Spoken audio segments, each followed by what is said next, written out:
Let's see. Jump, Francine, jump. Hello, everybody. I'm Francine Witte. I'm your host for the evening. So we're here to celebrate Blowing Through Secaucus, the spoken word album of George's poems, George Wallace's poems. And we have, a really nice program for you. Thank you, first of all, for coming out. You're all beautiful. And so we're going to be hearing the poems read, and then we're going to hear from Kevin Twigg, who did the music. Yes. Talk about the process a little bit. And then we're going to hear from two artists who aren't in the book, but they wrote poems. They wrote songs to George's poems. So, and then we will hear from George. And our MCs tonight, you're going to be hearing them too, are the, just the hippest couple around town. Seriously, John Pietaro and Laurie Towers. And lucky to have them. John Towers is a writer and performer, and his latest book, Bleeding in Black Leather, just came out 2 weeks ago or so.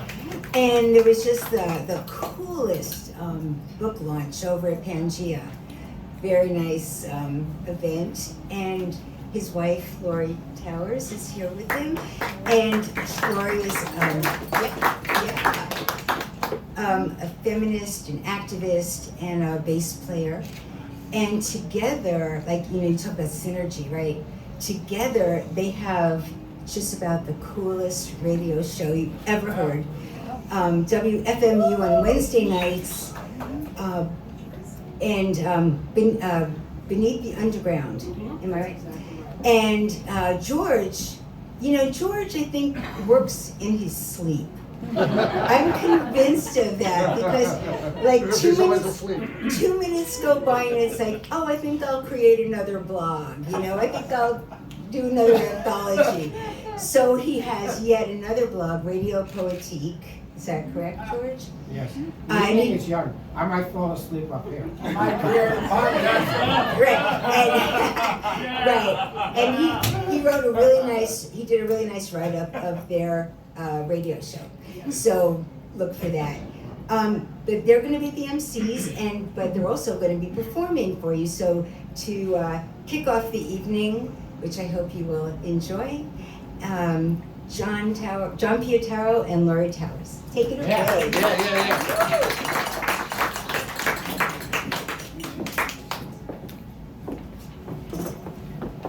Hey, thank you so much, everybody.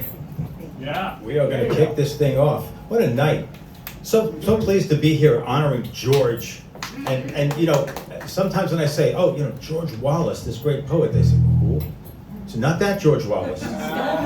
Not even close.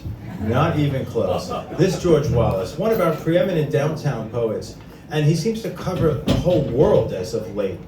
So I was trying to think about what are we going to do to open up this event, before we jump into emceeing it. This is a piece from my latest book, which Francine just mentioned, A Bleeding in Black Leather, and it's called Punk Jazz.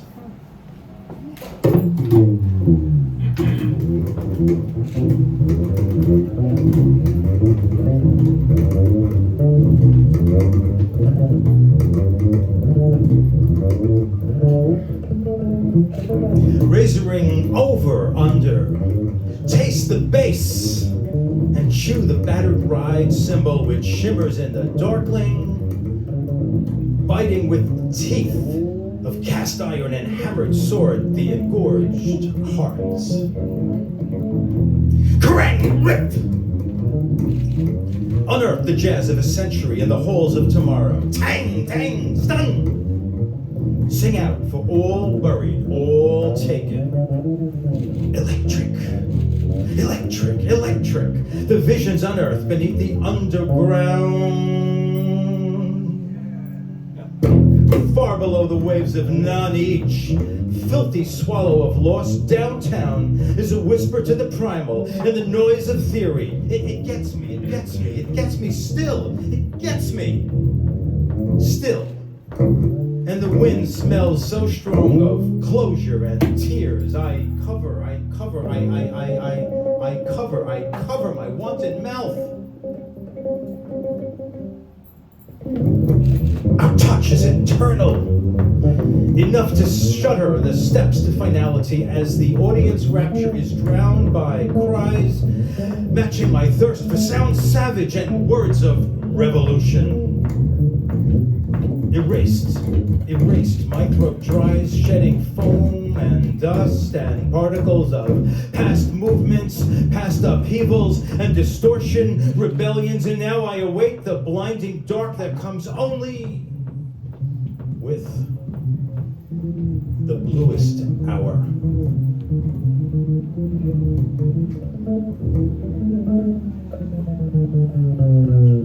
The bluest hour.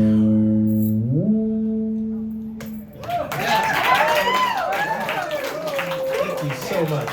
What a night.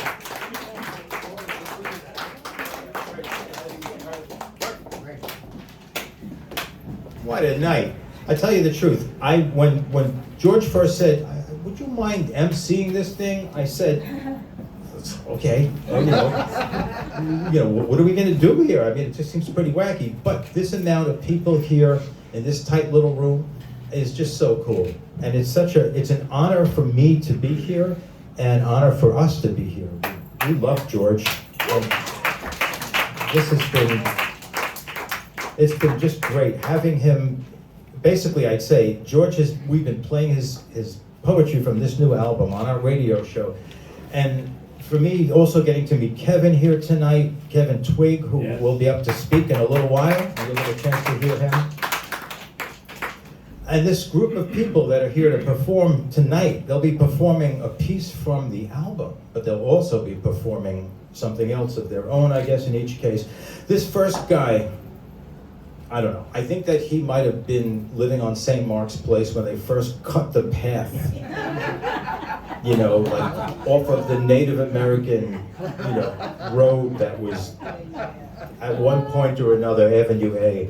All I can say is we've gotten to know this gentleman for a while, the last few years. We love this guy. And during the worst of the pandemic, there was one point when I reached out and said, how are you doing? Is everything okay up there, in your apartment? And anyway, we decided to trade books and went up to his place. But because things were so uptight, the pandemic was at its worst at that point, and we realized we need to do this carefully. So, so Phil stood on his third or fourth floor, or forget which it was, and he kind of threw a book to me, and I kind of threw one up to him, and he threw me a T-shirt, And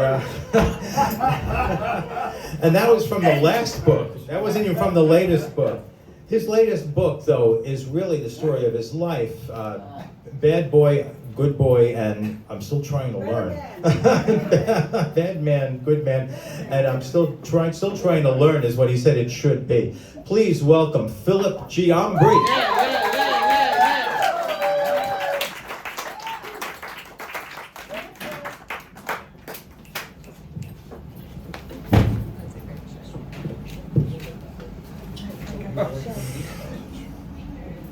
Most days, I feel like I'm dream walking through a life that's a graveyard. Ghost voices from all the bars I ever hung out in keep calling out to me, come home. I know I belong with them there. I struggle to exist in the real world, though. I've spent a lifetime faking it. I do what I have to do to get by and keep it together. I'm really good at it, but they're still calling me. In some dark corner of my soul, I know I was born to be there with them, destined to sit alone on a stool at the far end of some dive bar. Somehow I escaped, managed to have a real life for a while on borrowed time, thanks to a woman who cared enough to love me in spite of myself. But she's gone now. They're still out there, waiting for me to come back. I used to think I could escape for good, but I know now it's my real home. It's the only place I've ever really belonged. I feel like I'm destined to spend eternity in a broken down bus station bar in some shithole city, drinking bottom shelf rot gut feeling lonely and sad, and wishing for the life I already have.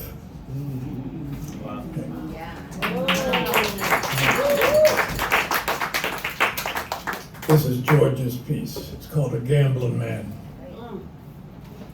If I ever killed a man, I never did it on purpose. It was an accident on an unfamiliar highway. I was looking the other way. It was another round of whiskey with a different set of fools and 6-pack of fuck you, Jack. If I ever had a rendezvous with death, it ain't been mine or yours. I've always been the lucky one, you too. Protected by blind faith and a guardian angel for a guide. Be on the lookout, partner. I got 2 tons of rolling steel. 9 times out of 10, a red light changes for me. I never killed the man, never done it. I'm innocent. When the light blows crazy, when the bottom falls out, I disappear. Now there was that bottleneck turn in East Texas, and that crossroads west of Abilene, and that pretty girl of mine sitting beside me in Ohio. And that was not me. No, it was not me. I never killed no man, and if I did, it was in a yellow rage with sirens. Kind of gambler man can understand. Thank you. Yeah.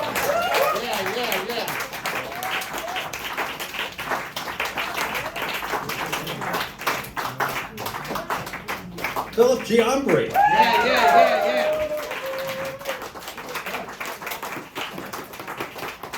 And if you were not at his book launch for Good Boy, Bad Boy, A Better Man, you should have been.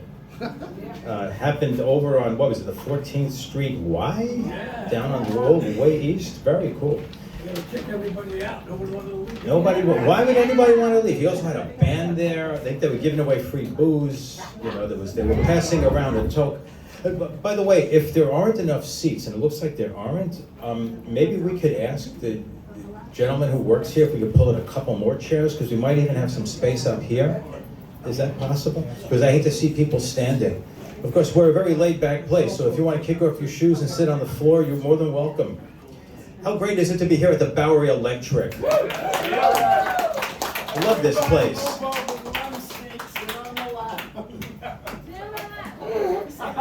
And we actually, this place is within spitting distance of where CBGB's was. The strange irony, right, when we walked around to get over here, we walked right by where CB's was. And you know, I was trying to remember, maybe somebody could tell me.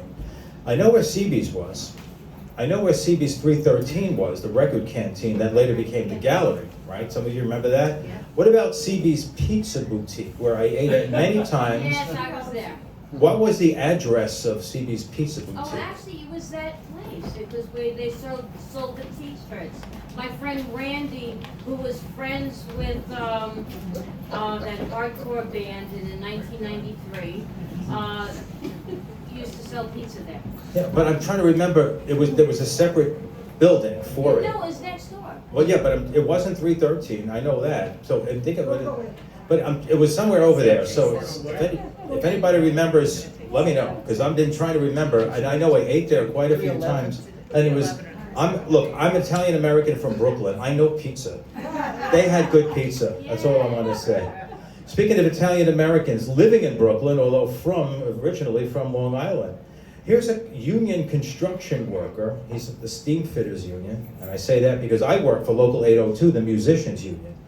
He's with Local 638 of the Steam Fitters, but guess what? He's also a poet, and he's on George's album. Please bring up and welcome Charlie Pellegrino.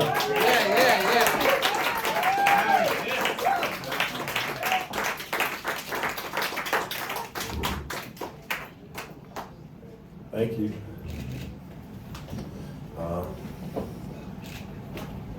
Honored to be here reading, everybody.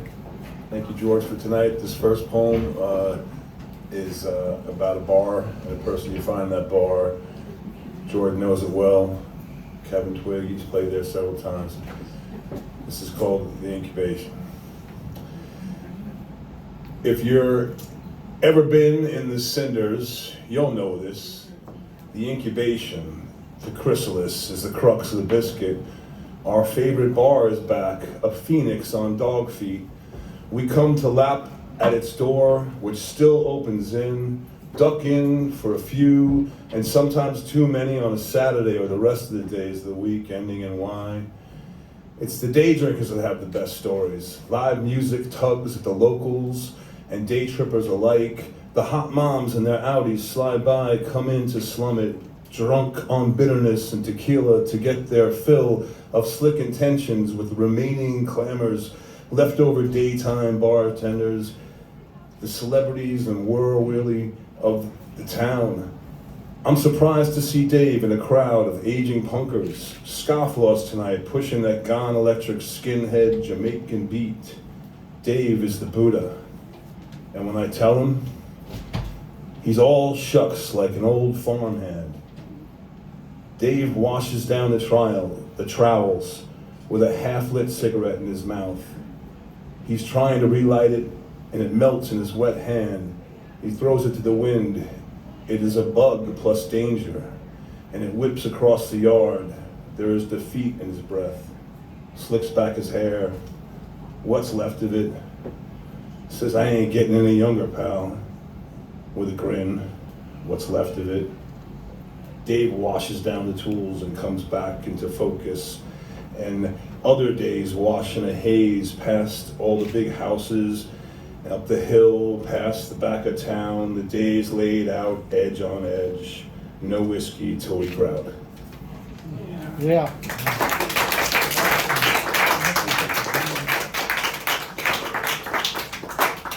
All right, and this is George's poem.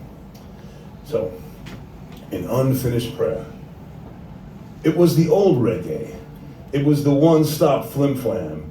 It was a very good ride, the big move, the big mistake, and she with flim-flam tears and she with flim-flam eyes, she lit me up and she smoked me right then and there. And she was not even fast, was she, honey? No. She burned real slow, she burned real slow, steady, right through me, like the green surface of the sea, slipping all slow-mo through me, like the globe got guts. Oh, she was irresistible force. Oh, crocodile, she smiled, I love you. She bit me hard and I bit back, but didn't bite long or hard enough. No, no, she said, you do not know. No, no, you are not the one. And then she was gone. And I don't know how high in the sky a man's got to fly to be the unemotional one. How many times, Lord, how many times a man's got to say this 1,000 times a day? It's kind of a prayer. Yeah, yeah.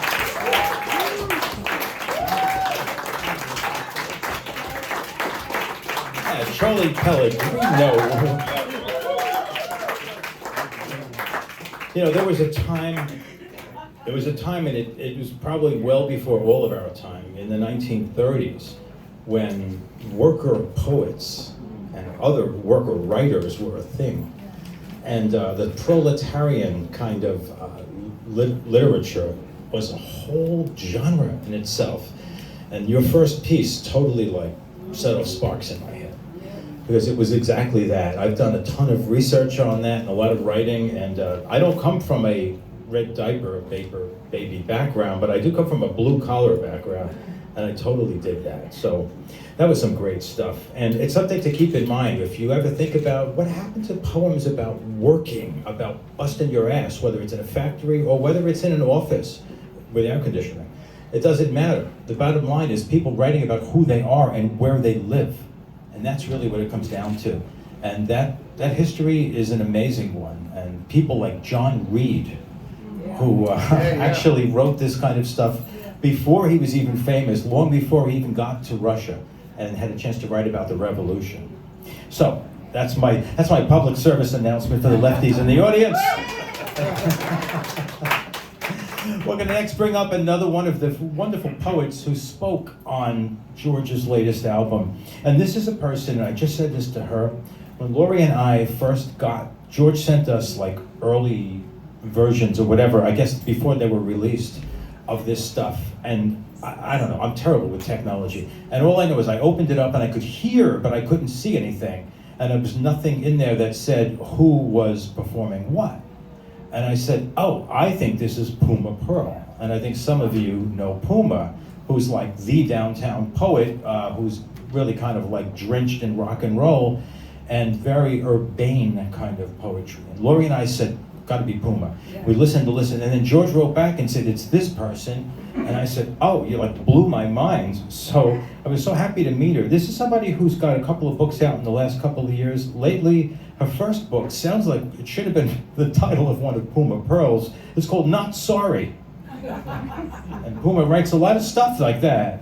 And that's on Aeolian Buddha. And before that, she had a book called Something Fishy. Please welcome up Vicki Iorio.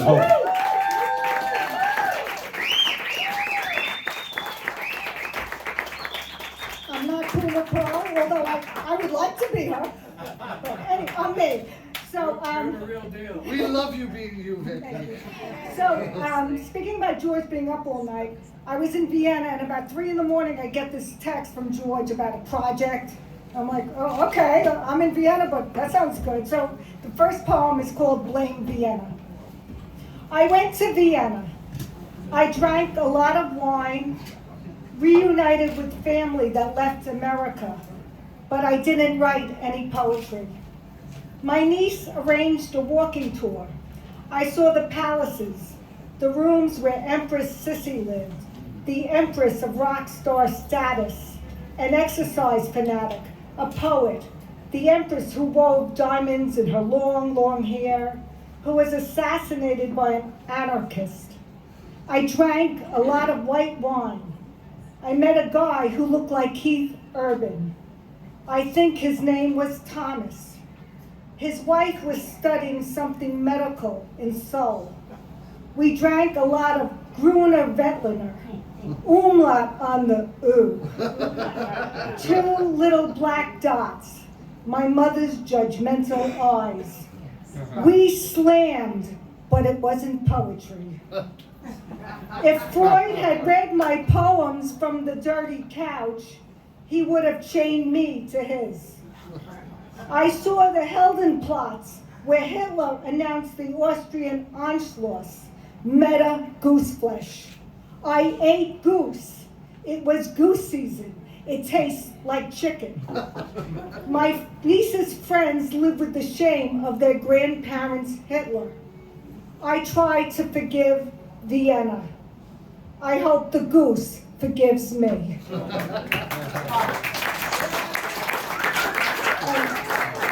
This wonderful piece is George's, A Better Place to Farm, and especially grow apples. I was skin deep. I was hard to handle. I was pretty as a picture. I was on the Ed Sullivan Show. I was seen at an anti-nuclear rally. I was kept in a dossier by J. Edgar Hoover, rock solid, pretty deep patriotic, ornamental, intellectual, hermetic, reckless. J. Edgar Hoover secretly dressed like me. I wore bobby socks and poodle skirts. I dated J. Edgar Hoover briefly. I have 5 sides to my personality, like the Pentagon, like Olivia de Havilland, like the KGB. I dug yoga in the naked rain. I dug hula hoop and Elvis. And oh, I could levitate my men and be judgmental and conjugate verbs and oh, I was not a filthy rebel beatnik like you. I was intelligent as hell. My verse flew straight as Hiawatha's arrow. I broke the sound barrier in the Utah desert. I was a rock thrown through the window of Malcolm X, and oh, I was not easily translatable. I wrote ranga and haiku in the original Japanese. I could outdrink W.H. Auden. I got locked up with Ezra Pound and his crazy image machine. I appeared on the cover of Life magazine with Joe DiMaggio twice. And I took my lover by the skin of his balls, and he liked it.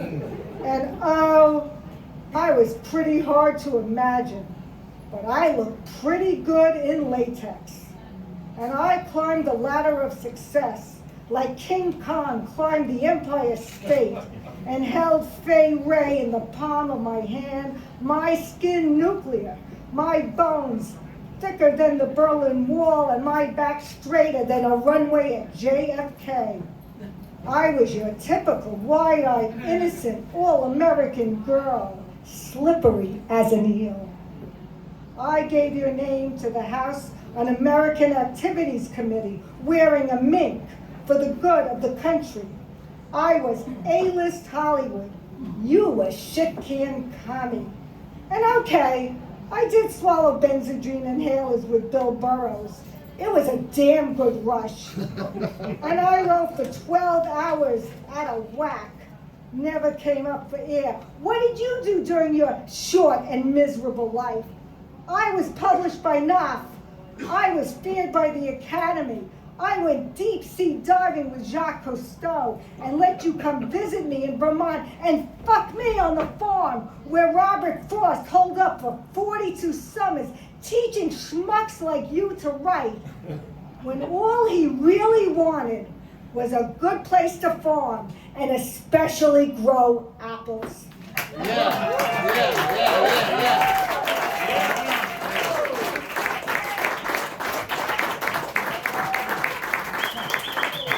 I love that piece.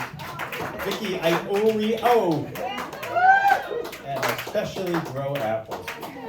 We haven't thought about Robert Bork in a long time, though, I'll tell you that. And now I'm going to have nightmares all over again. Wow, what a night. We're going to bring up the next person. Now, here we've got somebody who's from the Long Island Poets Collective. And they are, I guess, one of the other poets that, here's what I'm loving about this. People that you don't expect. So this is a lot of folks who are maybe not performing in Paris, but we've got beautiful, real New York people here. Eckerle Policano is our next guest, please.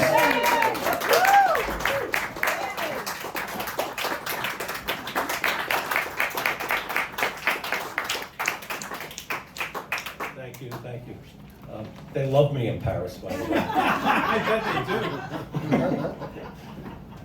Well, I know why they call this place electric, because this is like, wow. It's amazing night. George, thank you. I'm honored and thrilled to be here. I'm going to read a poem. This is a New York poem. It's Paddleball. Paddleball is only played in New York, or maybe New Jersey, maybe Secaucus. I haven't been there. Sorry. I have plans of going to Secaucus. But paddleball is, it really is a New York, New Jersey, maybe sport. You go outside of it and no one knows it. You know, they play pickleball.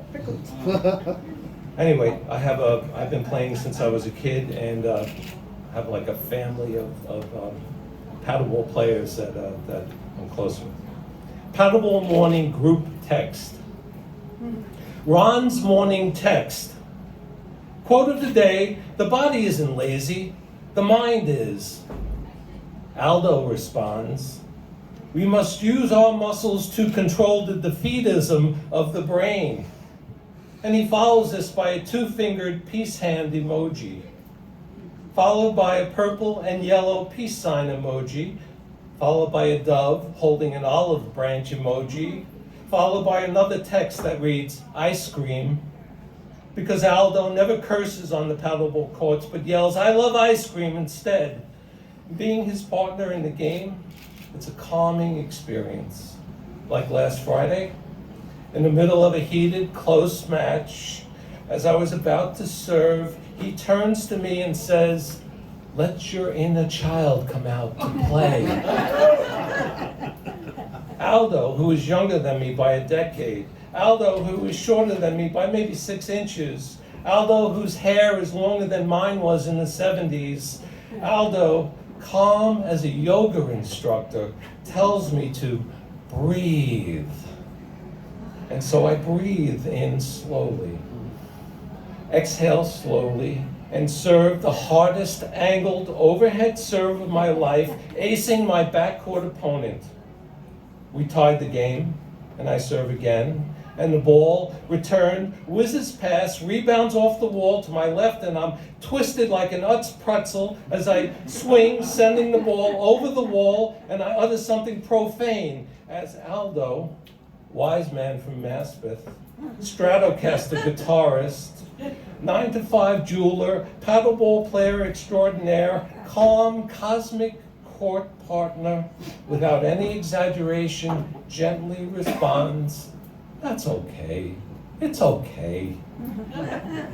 And I can't even recall if we won, but I'll call it a win on this page, and I'll send to you a 2-fingered victory/peace sign emoji, followed by a pigeon emoji, substituting for the dove emoji I couldn't find, followed by an ice cream cone emoji, the cold vanilla sweetness chilling the frustration of taking the game too seriously. Yeah.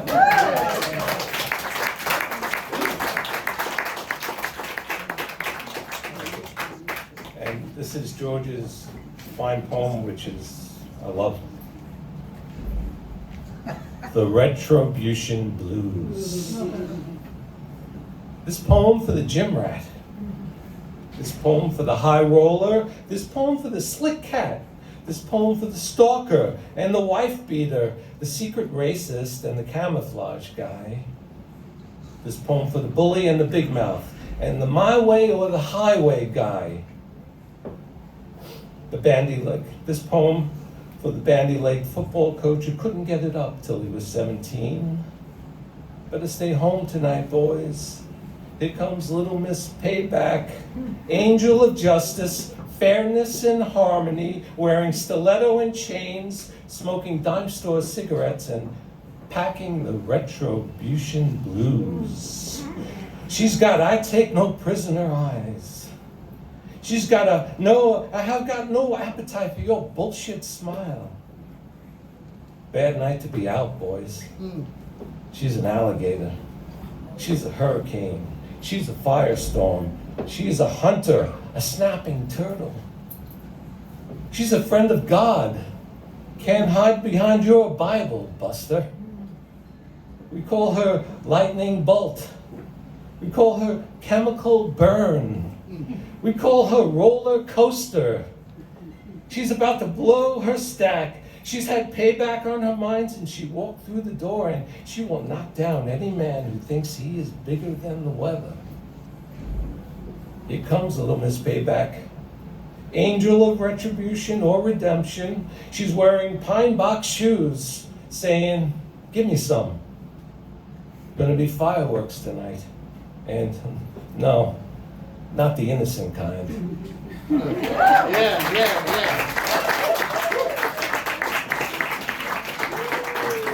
Anthony Policano. I love this. Although I must say, there are too many Italian Americans here. Maybe it's just me. I don't know, George. But it's all working out beautifully. By the way, yeah, paddleball might be real New York, but stoop ball is real Brooklyn. That's the one. We're going to continue on. I'm so pleased. This person said to me, well, you know, I'm kind of a jazz singer, sort of a bad jazz, kind of a jazz singer. Please welcome up a poet whose latest book is called Flash Flood on Nino's Wine Press. Yeah. And she is a goddamn jazz singer. Her name is Barbara Ann Branca.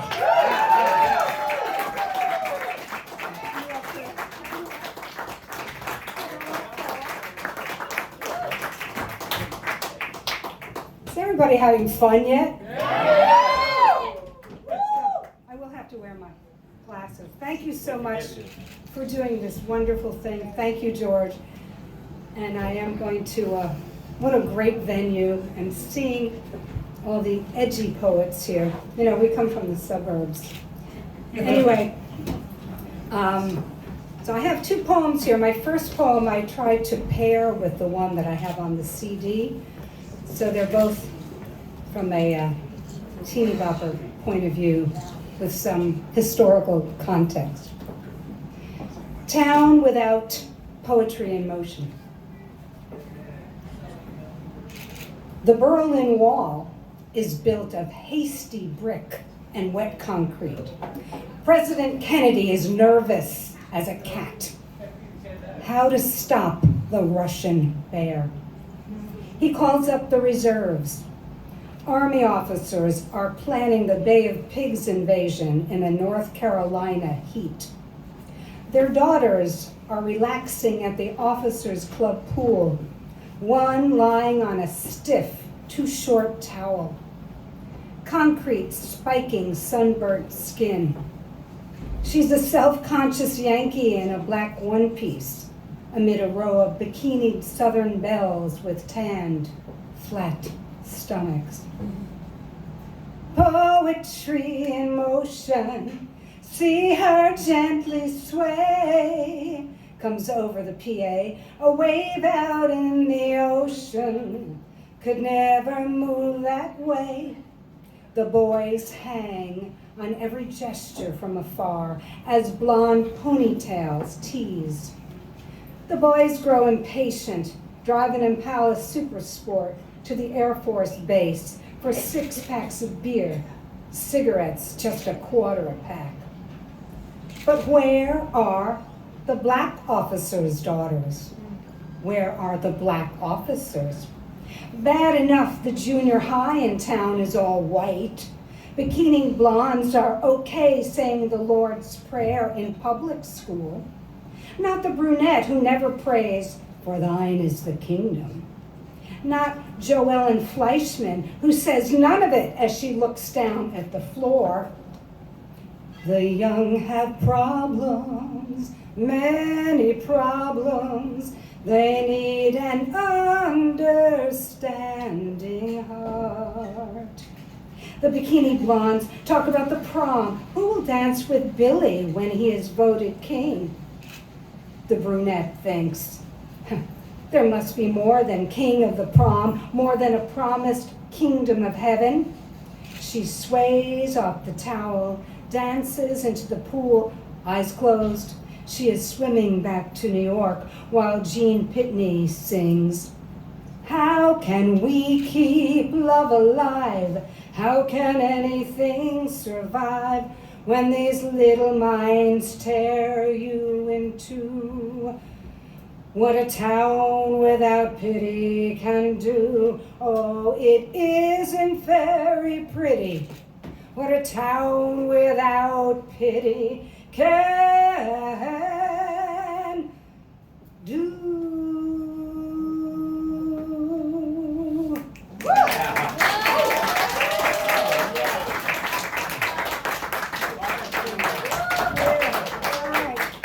Gene Pitney, 1962. Now I'll do George's.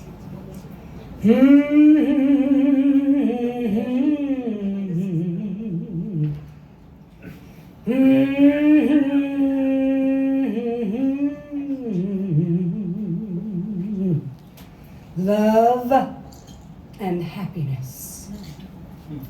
This poem was supposed to be about the young girl who hides in the back seat of Daddy's car in Paramus, New Jersey, and writes poems on the fake leather seats. No one can stop her from doing it, and anyhow, who would understand? What is love? She writes. Knees tucked up under her, shuts her eyes, makes her invisible. The old man won't ever find me here, and the sun beginning to set. Nobody to bring her inside, make her go to bed. Now she is eye level with loneliness. Clinging to a flashlight, the sun has gone down. She's singing an Al Green song. Love and happiness, she sings, makes you wanna do wrong. She's got the words wrong. So what? Nobody better touch her, or she will explode!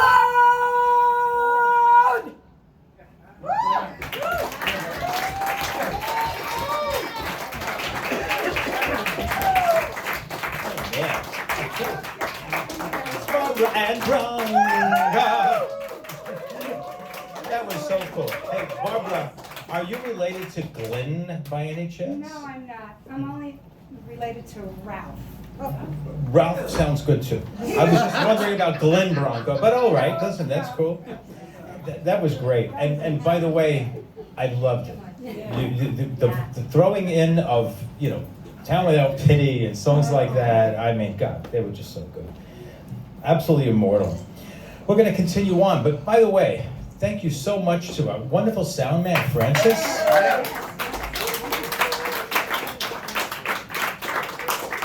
And the Bowery Electric itself, at this place. And by the way, I know a lot of you are drinking. You'd be crazy if you're not. The lovely bartender out there has only been working here 1 month, she said.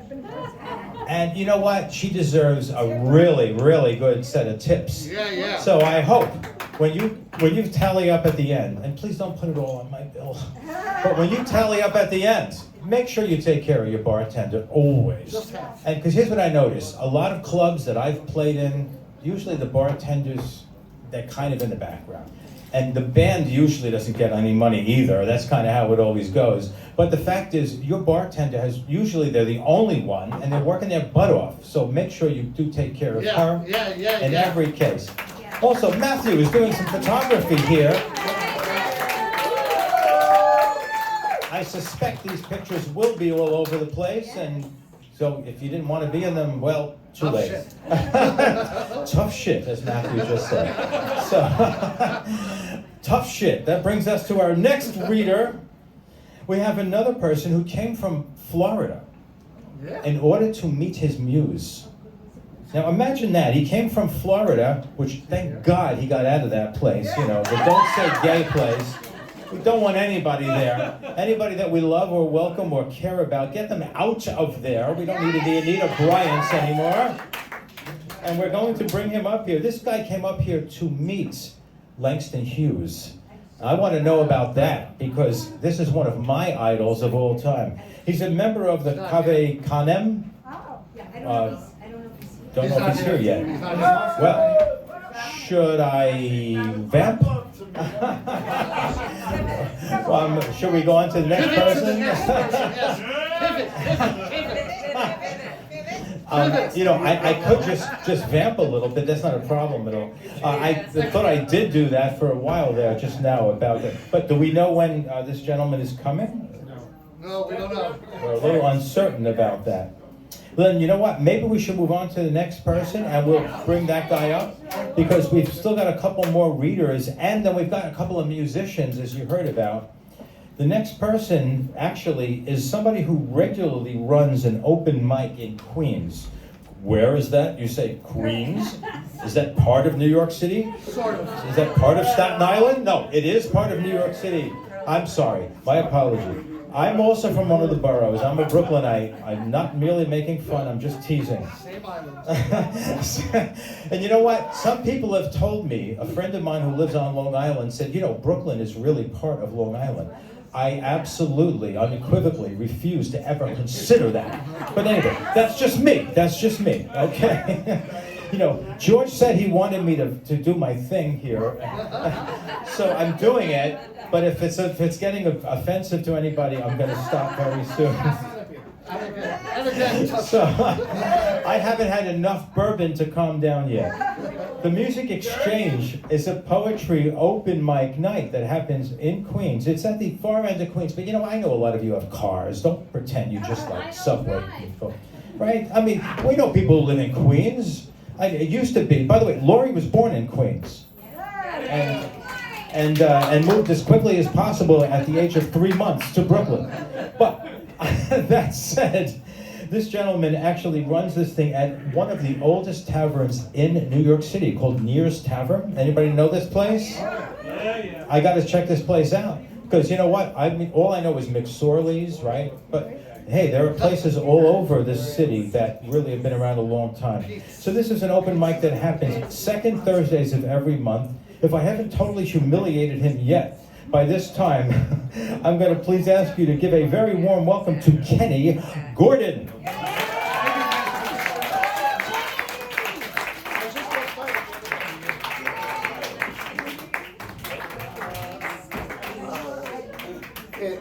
gets very far in Queens, whether you're coming from Long Island or the city, so I ain't gonna much out there. But it's really great to be here, honored to be reading with everyone. Thank you, George, for doing this, and everyone for organizing. I think I'm gonna maybe not use the microphone, it's pretty loud, so this is it's all one, and unfortunately, it's still relevant if you like it.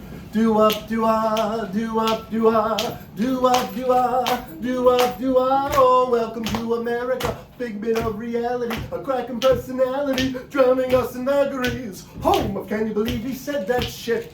Oh my God, it ain't even close to over yet. 45 is a goon, but the problem isn't the former president.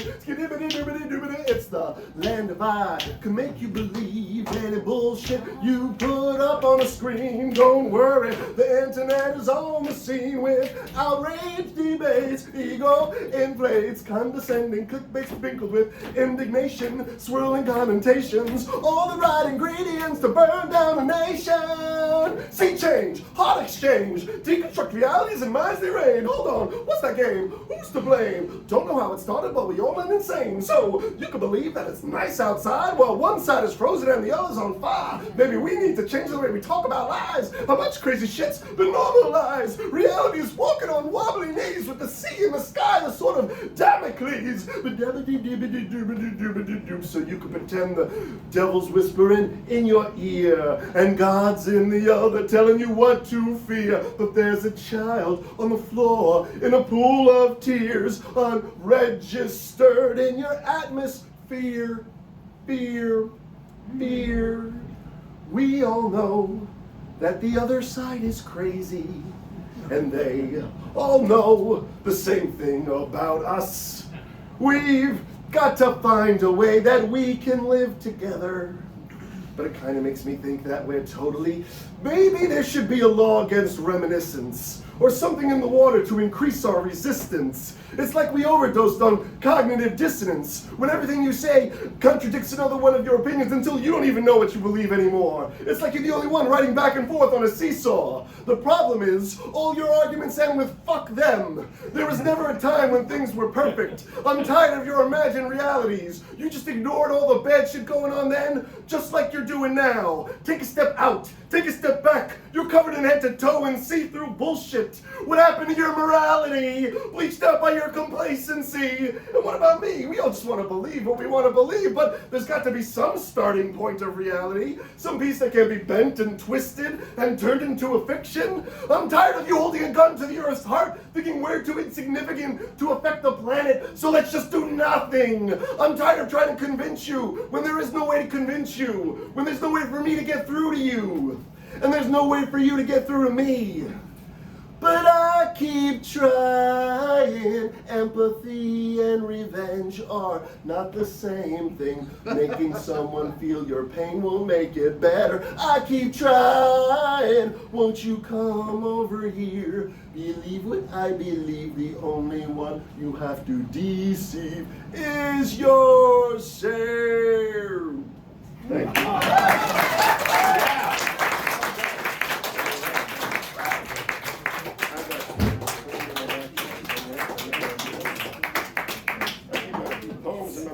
That's what I do. All right. Thank you. This is George Poem. Atlantic City. He stole the cheese. He ate the bait. He pissed the buttons. He clipped his beard with a lobster claw. He wasted a lot of kerosene in a hurricane. He crapped as big as a Portuguese man of war. He tore a hole in a jellyfish. He hid out in a Caribbean cave. He slept with the wife of a rum merchant. When he kissed her, it sounded like a harmonica. When he was done with that, she farted. Out came his spawn, loud as a cannonball. He cleaned his teeth with the wing of a gull. He slept in a barrel of hard pippins. He had a nightmare, rats in Papua New Guinea. He snored like a garfish at midnight. His underwear stunk like an otter. His face resembled an octopus. Whenever he came home from sea, nobody in Atlantic City would touch him.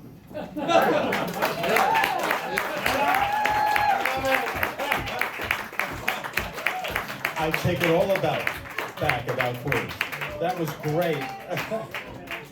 And that song, that was kind of like a griot. That was like a song poem. That was the original one. That was just perfect.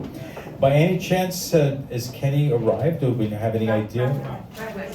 I'm sorry? That was Kenny. No, I'm sorry, Robert. Has Robert arrived? We're still not sure? All right, well, we've got another person to come up and read, and then we've got some discussion with Kevin Twigg, so hopefully Robert will come during this point.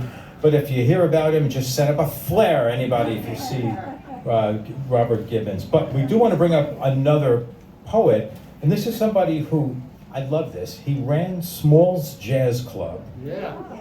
One of the coolest places before it was made a little less cool by the current owner. And a poet, please welcome Lee Kostrinsky.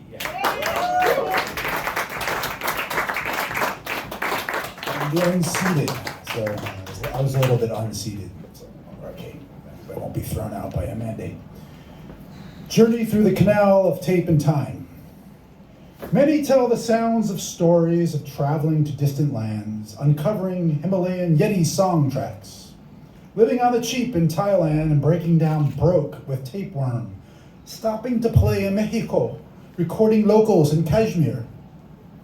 I'd take waking up after a 2 a.m. gig on a Friday night in the East or West Village on Manhattan, say 1988. Getting a Greek diner coffee, some eggs, hot sauce, fries, taking the A or the 6 to Canal, adventures abound. Popping in and out on the street with my Walkman on Dolby setting. From headphones hanging on for dear life to my lo-fi lobes. Fanny pouch, clipped tight, thrift store combat boots, dug into the cuffs just right. Looking for more and more and more avenues and magnetic strips of sound. Surrounded in Chinese tongues, roasted sweet peanuts, ginseng roots dangling in foggy windows, just like the hottest hookers in Amsterdam. From Uncle Steve's to the place I can't remember, anybody can, across the street, and east a bit. $50 gig cash, stuffed deep, wrapped tight, tighter than last night's bone in my Levi's pockets, looking for Maxell XL90s, TDK DRSA, Fuji DR2, Sony HF, Panasonic Pioneer DBX, the convenience of auto reverse, ready to haggle with the finest prices I could pound out with the crazy guy, like Crazy Eddie, but with nunchucks. Pushing in between Germans and sweet-sounding Swedes to get a deal, my singles wrapped on top of the 10s and 20s so they wouldn't see how much cash I actually had when I held up my young, heavy, bass-calloused fingers in high fidelity, French, Russian, Dutch, packed in looking for VHS, Nikon, Canon. We have it all. Don't pause. Step right on in. They all came to the peaks of NYC to find the finest compressed cuisines, electronic old school spools, turning down Canal. I had McCoy Tyner a bit higher, Big Audio Dynamite, Clarence Gatemouth Brown, the buttholes a bit lower. Audio 2, what more can I say? Top billin'. Zappa, right smack in the mids. They all could be playing later tonight at the Lone Star, at the Village Gate, at the Vanguard, Mandy's Car Wash. The temples were everywhere, weaving around the canals. Maybe I'll get a new Walkman, a WM-FS473 with Mega Bass Sport in bright ass yellow, with turbo hi-fi EX with amorphous head, if I said that right. New headphones, smaller buds with Dolby C, the hiss levels, see how easy this all can be. The trebly tips into the muddy markets for the spindle supplies, reading the time codes of the second or the third bars, seemingly cutting the signal to noise ratio for all of eternity. And now in the analog old age, in my analog old age, maybe your analog old age, in my mind's sticky label eye, the memory machine rewinds. A bit garbled, leaving and receiving, wobbly and slowed down, a message for you, for me, blank or full. I look fast forward to hearing it all the time now in the playback in front of me on a thin tape, like a rope bridge over a sonic roaring river, a rip that's right, that's all right. We can splice it if we try, we can splice it, we can mix it forever in our time.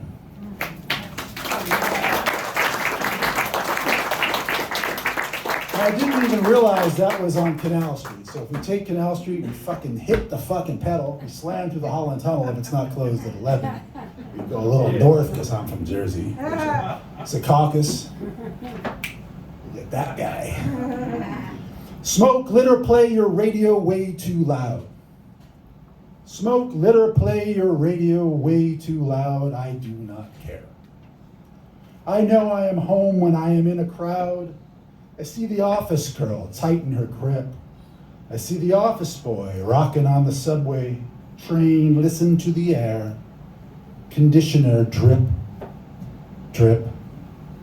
I know I am home, the rough graffiti, the crumbling brick, the swaying of traffic lights in the wind, the jackhammer, the kid's bike left out in the rain, bread trucks, taxi cabs, cop cars, moving vans caterpillar their way through the hard-lit street, and streetwalkers and torn bodega awnings, crazy torch-lit parade officers shouting, "Hold up your hands, who can ask for anything more?"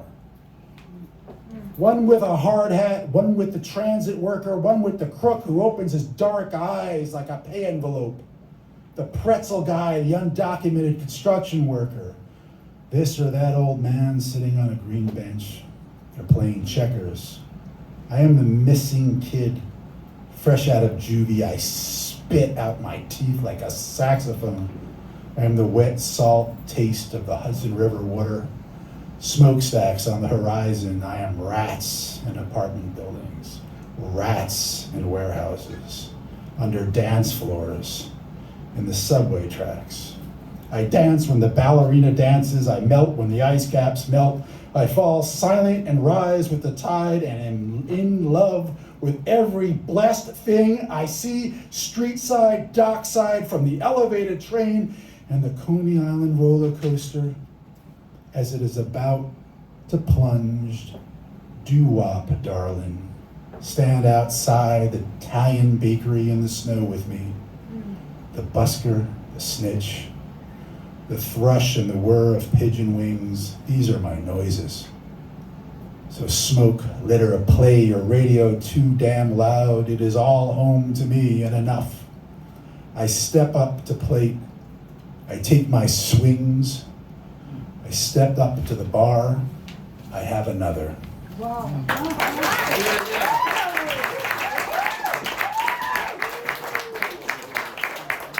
Kostrinsky. And the fact that George wrote that piece and I didn't makes me despise him. I mean, that's the real New York. That is the real thing. That is exactly who we are, right? That is exactly what it's about and why we're here tonight. I just love that piece. This whole album is great. If anybody hasn't gotten the record yet, I mean, the CD or the download yet, please get it. This is something that is probably not going to come along twice in a lifetime, because what George did is he basically documented his experience, his life, his background, everything. So maybe he starts off in Long Island, but he's blown through here probably way more than he's blown through Secaucus. And this entire album and the book is the whole story. So to me, this is like one of those things that should be eventually be put into a time capsule and I don't know what, not the moon. We need it here, because with all of the gentrification going on in New York City, in this entire goddamn city, all 5 boroughs and the prices, what we really need is for people to recognize what was here, and not to say that there's nothing good going on now, because hey, shit, this is going on now, right? But what we need to do is be able to allow people to know all of the jewels that were of New York that we can still cherish and rely upon because they were there. Yes. And that's what I love. I just love that. And he's snapping. Yeah, real beat poetry stuff. Well, I don't think that our next reader is back yet, so when he does arrive, just let me know. But what we're going to do is we're going to bring up the musician. How many of you have heard this album, by the way? Okay. I'd say about 2/3. All right. The rest of you better buy it. That's your assignment, all right, before Monday afternoon. So make sure that you do that. And George, how does somebody get that record if they want to buy this on a CD or on download? Spotify. Well, it's on Spotify, but it's also available in a physical form. I've got about 6 of them in my house. He's got a few of them. He's got a few of them. But the book is available tonight, right here. And when we're done with this, $10. and it's the price. Look at that. You can't get that. What can you get for $10? Wait, there's a gentleman. There's a gentleman that MCs one of the shows at Pangea where we get to a lot, and what he always says is they charge $5 to get into his show because you can't even get a blowjob on Houston Street for $5 anymore. So I'll just throw that out to you. What can you get for $10 in this city anymore? That is history, folks, and I certainly hope that folks will make sure they get their copy before they leave here tonight. So the record, though, the album that accompanies this is really like a mind blower because the musician who's on it, she's not only somebody that might, like me, put the Beat Generation poets, Kerouac and Ginsberg, and especially Burroughs for me, up on a pedestal. He's somebody that actually worked with the musician that worked with them. Remember the name David Amram, anybody? Oh, yes. Oh, yeah. And he's still around. I think he's 95? 92 years old now. I'm really excited to say that he's one of the guest artists that'll be on when I'm doing a bit of poetry at Birdland next month. To me, this is a really exciting thing because Amram is a legend. This guy was discovered by Amram 50 years ago.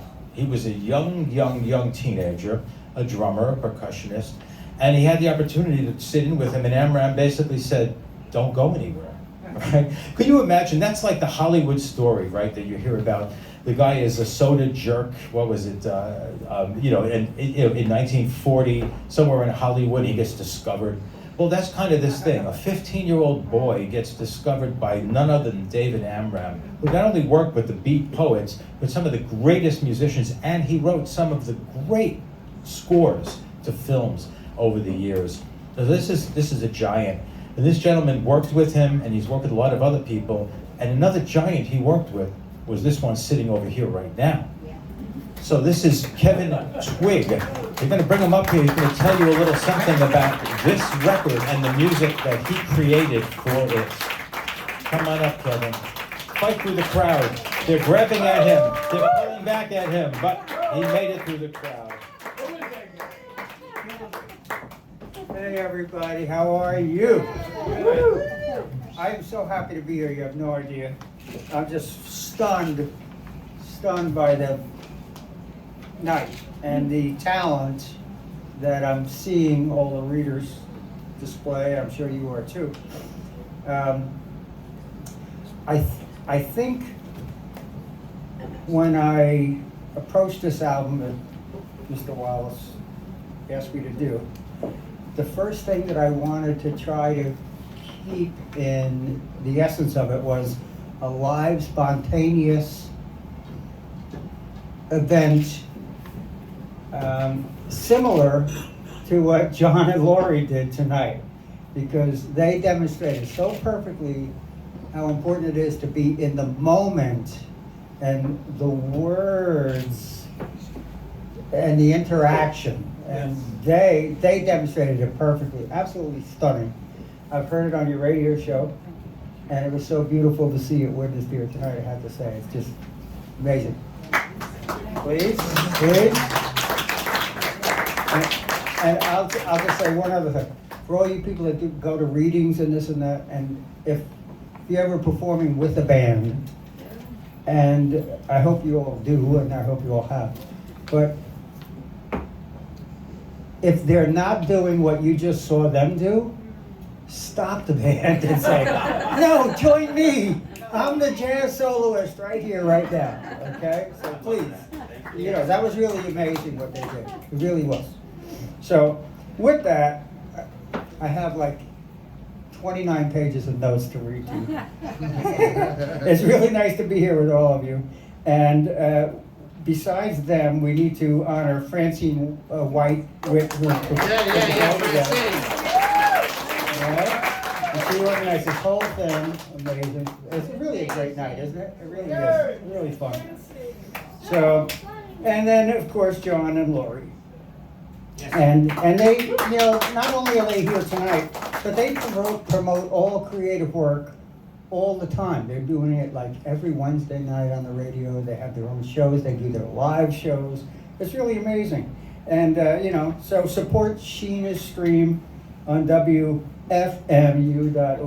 right? Okay. And thank you for sharing your own talents tonight. Like they are, you know. You guys are key, amazing artists in your own right. So, all right, so this CD entered my life in November. Mr. Wallace over here, who that's another story. Well, I'll get back to that, how our paths have crossed. But so he called me and said, you know, would you do the CD? And I was like, I play drums. You need a drummer? I'm in. Count me in. You know. So like Peter asked outside, I met him at the bar. He said, "Do you sing?" I said, "I play the drums for free, but they paid me not to sing." So anyway, so I assumed that there would be a live band, and we would perform live in the studio with George reading his stuff from his new book. None of that happened, right? None of it. So next thing you know, he's sending me tracks of, you know, I think of him reading it a little bit. And I was like, oh yeah, okay. But then next thing you know, there's like other people, and I'm like, what the heck's going on here? So anyway, the thing spiraled and spiraled and spiraled, and it became an entirely different project that required a little bit more of pre-planning, you know. So it ended up not being like you guys were able to do, live in the moment. You know, in a way it's an advantage, but it's a different experience to pre-plan, you know. So that's what happened. And next thing you know, there's tracks, and some of them changed names a few times. One of them tonight, I was surprised that I had no idea that's what it was called. Yeah. Okay. So anyway, and so you know, George had in mind Tom Santiarello, who played bass and played guitar on the CD. Old friend, and we performed together. I know Tom from basically, besides his legend on Long Island as being a great musician for 40 years at least. He and I performed together at Gunther's, which is the bar you were referring to at Northport, I'm pretty sure. Oh yeah. I spent most of my time looking for a photo I took last summer of Gunther's and couldn't find it.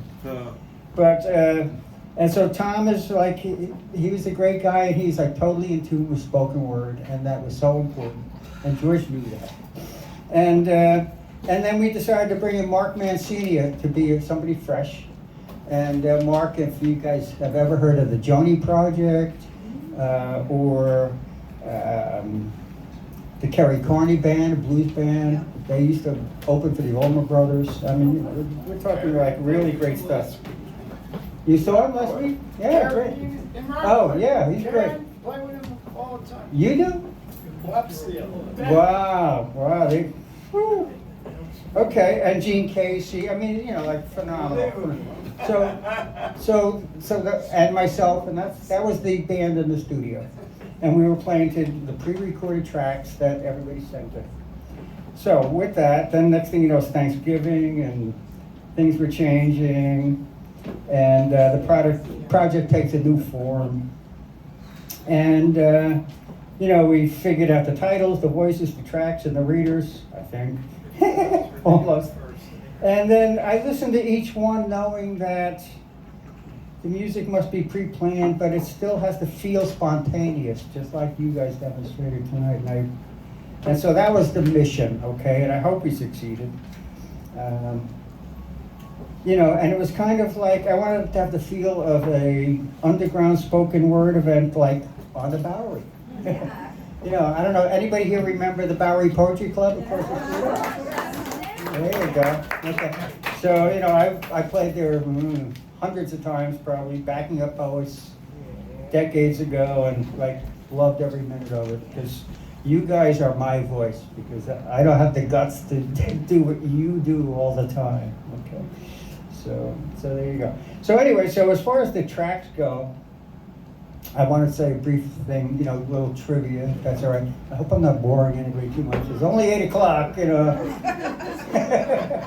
Hang in there. But like the first one that I dealt with was Phillip Giambri doing Gambling Man. Where's he still here, right? There you are. You can't see a thing up here, luckily. No. And so Phillip's, I loved his track, but it had a major hum in the background.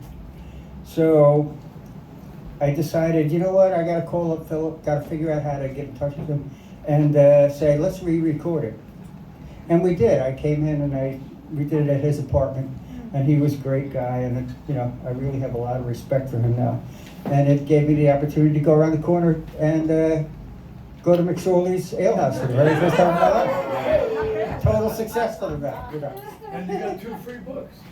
3, which I love, and I gave a favorable review. So, and there you go, and we loved it in the studio, and the music on that particular one, a little sidebar, I wanted each musician to have a moment to be themselves without anybody like George or I saying, no, you have to do this. So that was Mark's time to shine, Mark the piano player. And I think he did. The second he started saying, this is what I want to do, we were all like, yeah. So there you go. That's how that happened.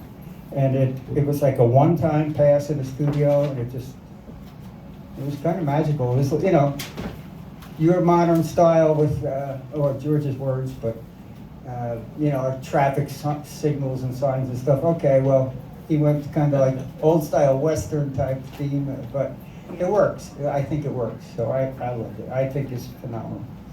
And I was very happy that I re-recorded it with you. And loved hanging out with you that little bit. It was an honor to be in your presence.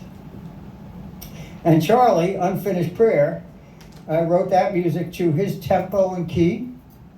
Okay, I had to sit there. I was a little stumbled on that one. I was like, I don't know, what am I going to do here? But eventually, you know, I felt like it kind of, you know, got your pulse. I felt it. So, just a little sidebar trivia. I had intended to add an extra guitar at the end. In the moment, we forgot all about it in the studio. It never happened. So there you go. Next time it's live with the band, we'll add the guitar. Bonus. Okay, Vicki, holy moly, skin deep. So I wanted each musician to have a track to fully own themselves, and this one was mine. All right, that was my own decision.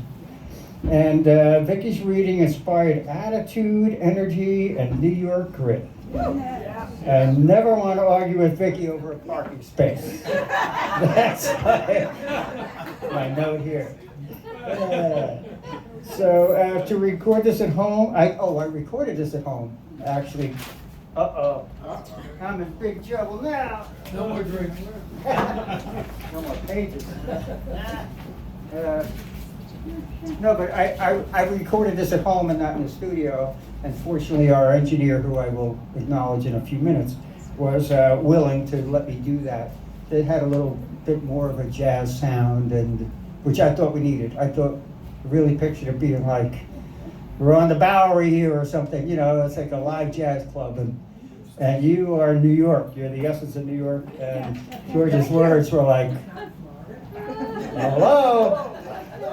Right? So there you go. So that's how that happened. And again, a little more trivia. At the last minute after doing the track, which Vicki read, you read the entire prose. On the CD, it's only half of the prose. right? And then there's a drum solo, and the reason is because George at the last minute said, you know what? It doesn't need to be there. He thought you captured it halfway through. The rest was just like the bonus track. So that's how that happened. There's drums at the end, which was originally underscore for you. So there you go, a little trivia, right? Okay, and Anthony Policano, Anthony had a tempo, tonality, and bluesy feel that put the text and title perfectly, fit that perfectly. The band did this in one take, and later Tom added a super cool guitar riff. For what that's worth.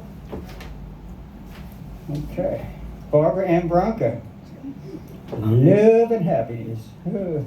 First hearing, I thought there was Barbara taking the most articulate librarian approach. So she evoked backseat passion, and then she broke into a soulful song. Wow. But it was off key. Well, no, I kind of manipulated the track, and it ended up, I thought, right in the pocket. So. This is the magic of the studio. They took her. Well, I did that one at home. And then buffed her up, so it was the right key. Well, yeah, so it just, everything worked out, just it was the timing, and there you go, we did it. And fortunately, nobody had an issue with it. I was concerned about, like, taking that creative step. But anyway, yeah, that's all. And, but other than that, we got the marked overdub, the hurdy-gurdy circus thing at the end for your explosion! Yeah. All right. Robert Gibbons is not here yet, right? Yeah. Okay. Maybe we'll pass that. The only thing is, all I heard was jazz, insert jazz here.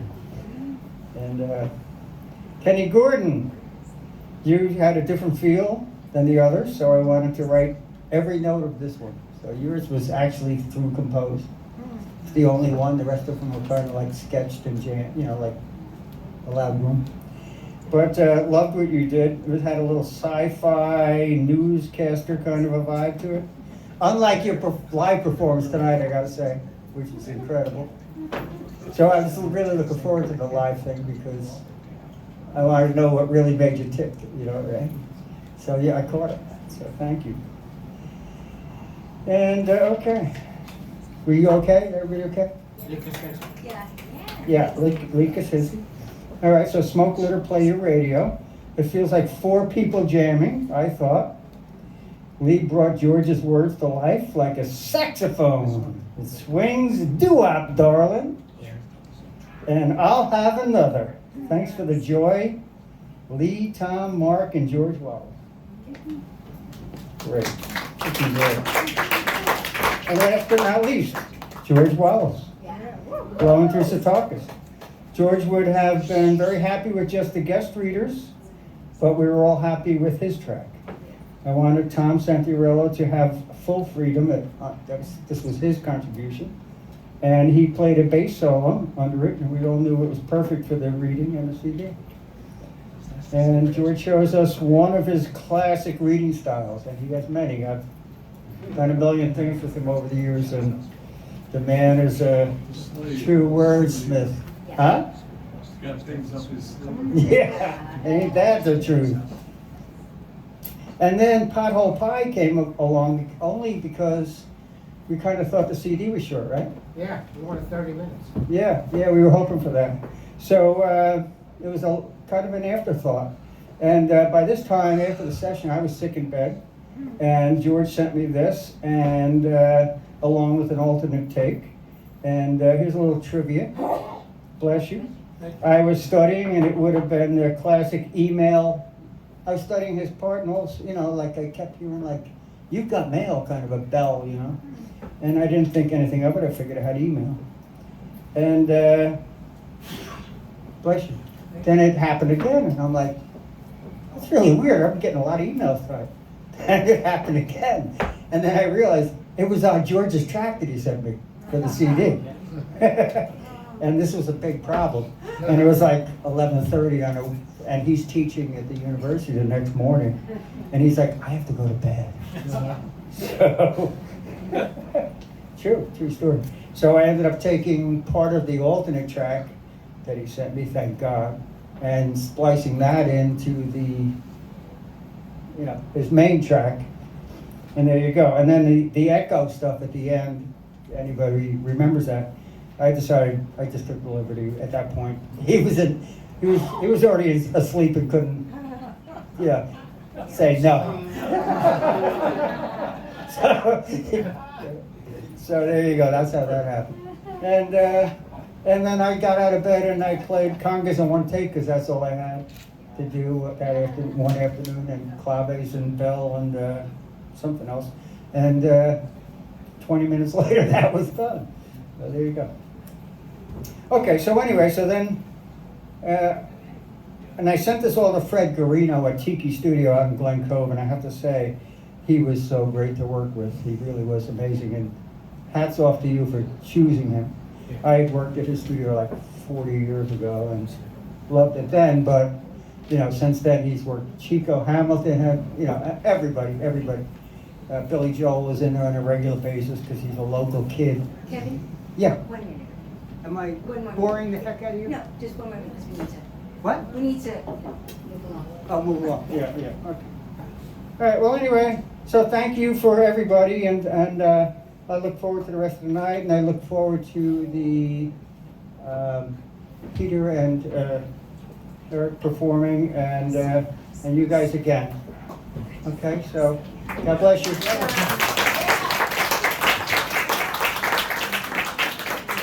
Yeah, Kevin's great. And if you haven't heard that album, Pothole Pie is what closes it, what she mentioned, and it's like a percussive cornucopia. Well, we're talking about the music on the album, and so there's also a couple of singer-songwriters who put some music to some of this poetry that's not on the album. But apparently, they were so inspired by what George had sent them or George had written that they decided to go for it. And there's two of them here, and the first is a gentleman who, and sorry if I've got my notes here, he will next be performing. Whoa, that's Somewhere, sometime. That's it. Do that while I'm trying to regain my composure. And he'll next be performing. He's a feature at Stark Reality in Midtown on April the 8th. And this is a singer-songwriter who is, well, he's been around for a while, doing a lot of different kind of music. He's a real downtown kind of cat. And here's what I love. He has this strangely reminiscent look to William S. Burroughs. Although hopefully much healthier physically and emotionally. But please welcome Ptr Kozlowski. See, I was kind of going for the Leonard Cohen look, but that's what you end up with Burroughs. I'm gonna plug in.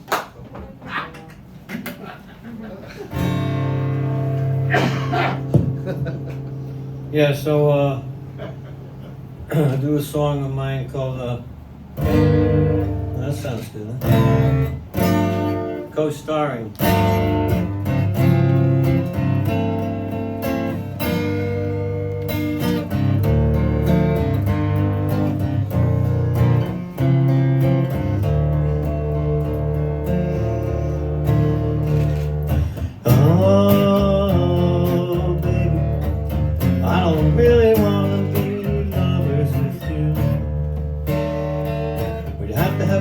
We'd fall asleep and be making dramatic exits and be not speaking to each other sometime. You fall in love and fall out of love. How can you run your life around something described as falling? I got boxes of love letters and they all say forever and ever and okay, thanks, till I can buy. No, what I really like to be is co-starring you and me. Oh, world, a movie without camera, a tale of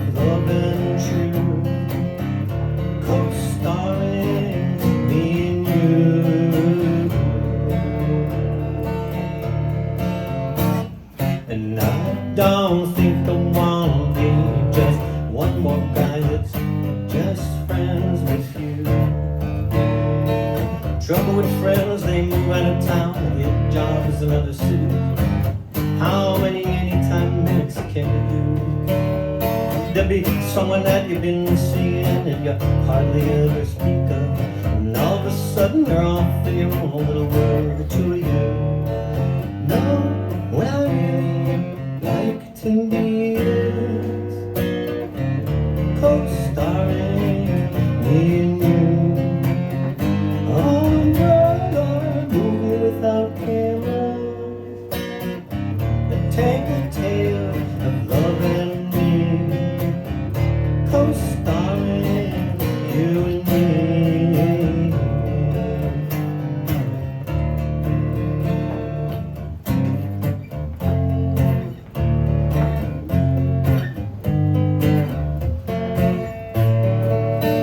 Yeah, you look at us too, this world-weary, very modern you. I'm some kind of neophyte romantic, heart-strung, bungling out my passion, trying to be a little smoother than I am. You were beautiful, I'll change that to delightful. I mean, like, you delight me, you inspire me. And when I say the wrong thing, off you turn, like floodlights without camera. And the air is chilled and naked where I stand. I'm feeling lost, I'm feeling hurt. Cut, yells out the director, it's a wrap. Call it a day. And I hear you say, call it a day, and I'll hear you say, call it a day, and I'll hear you say, I'll see you bright and early. Yeah, what I really like to be is co-starring me and you. Oh, movie without camera, I take the tale of loves and shoots and stuff and co-starring me and you.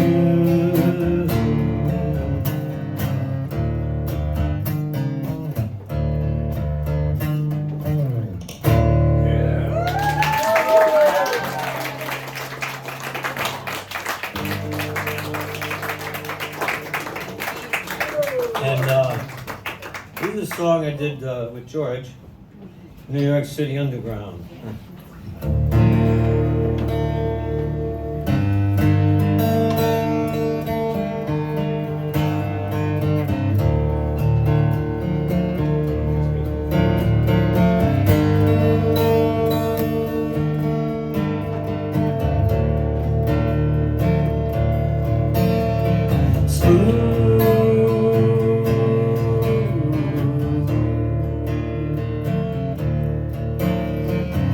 Like Jackson Pollock, full of piss, pain, and alcohol. The hard hat still not bother me. I'm reading blueprints too, but it's Tuesday in New York. It's 6:15 and I'm working for a living. I said this was not gonna happen to me,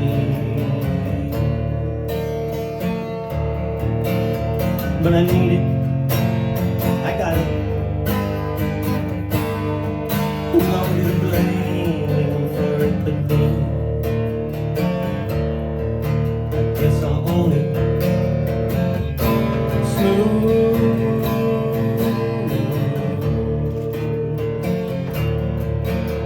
It's lonely in the city.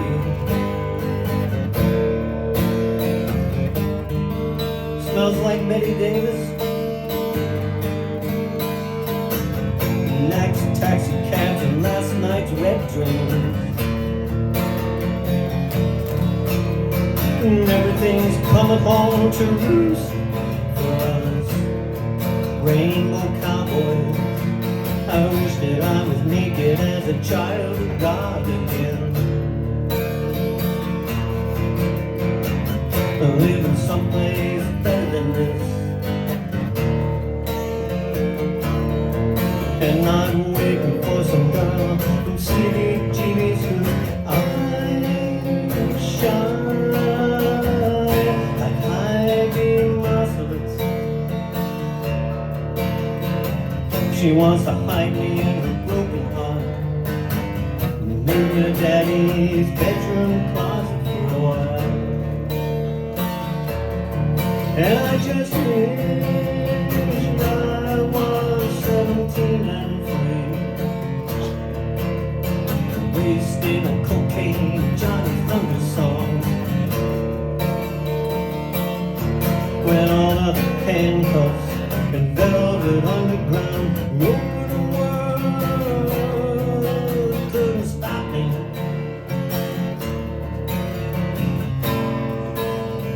Smooth.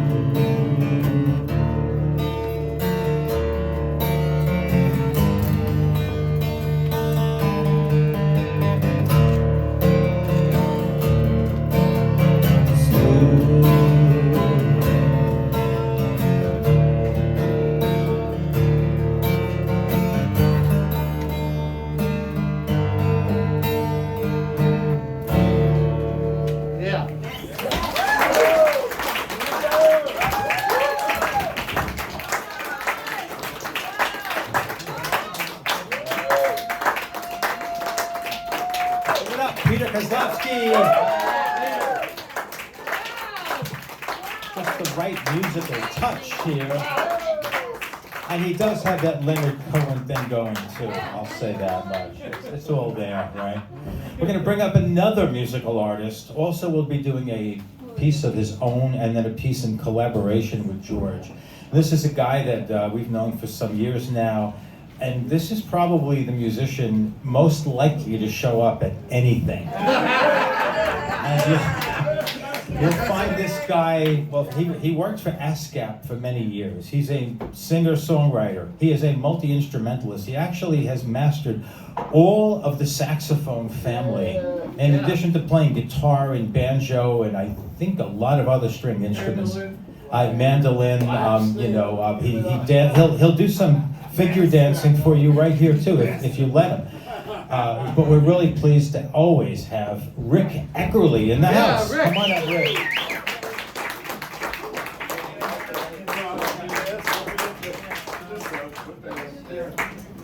And Francis, I'll let you, are we good? I'll plug in? Yeah, we're good to go. Should be good. I'll check the tuning before we hit. While Rick's doing that, another hand for Francis. Yeah, Francis. Yeah. And you know, Francine has Francine Witte was supposed to set this whole evening up. Give it up for one more. Francine! Very good. Should I do mine first? Is what Yeah, you said? yours first and then George. All right, one Okay. more time. Rick Eckerle. Hello. Very good. Okay. Give me a second. We'll do it this one. Okay. Every 20 minutes, I change what I wanted to do. And then we go through that. This is what I'm going to do.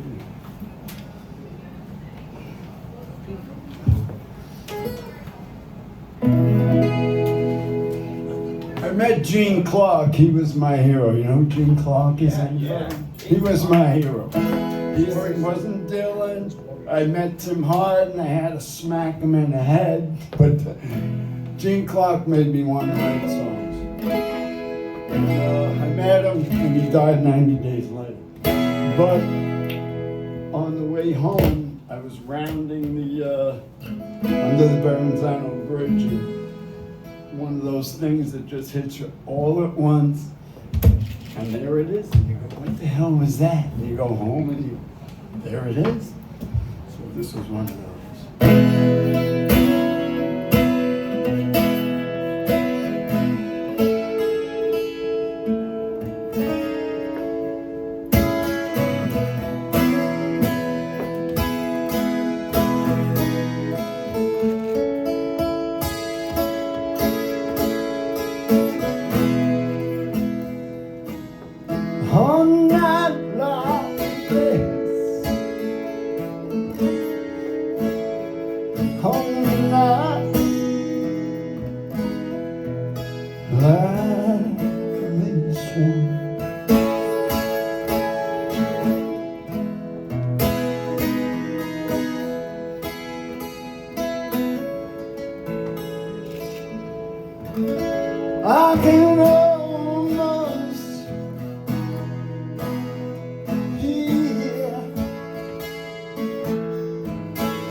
I can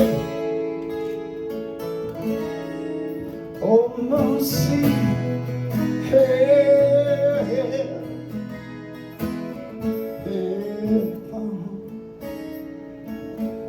I can almost see.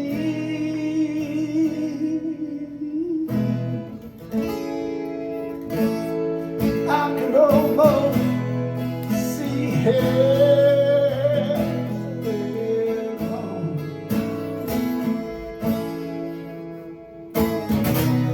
at the end of every empty battle. I go home and I face an empty bed.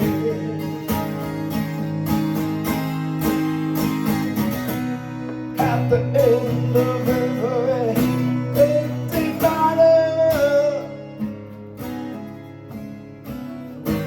instead of love it's whiskey gives me. Gives me.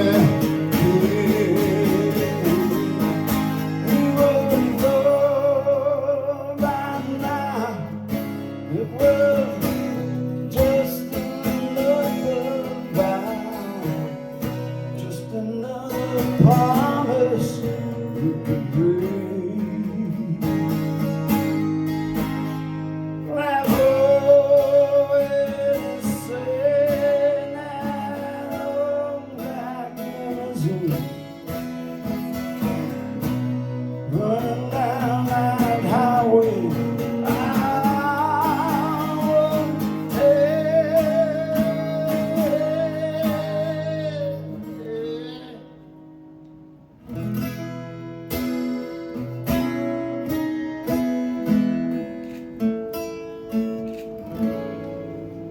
One night like this,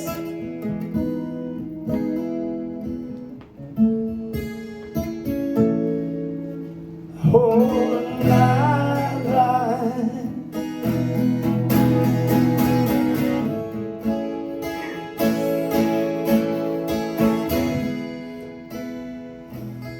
I can almost see.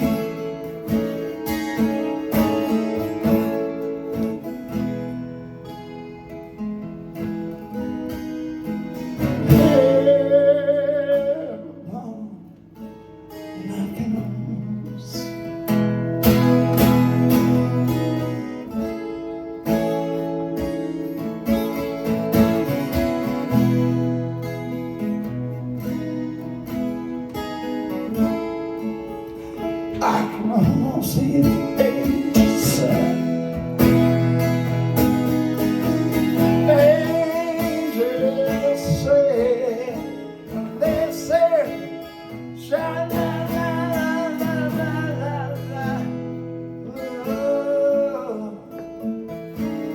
Oh, they sing,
saw this poem on Facebook, texted George, I said, can I take a stab? He said, go ahead. So here we go.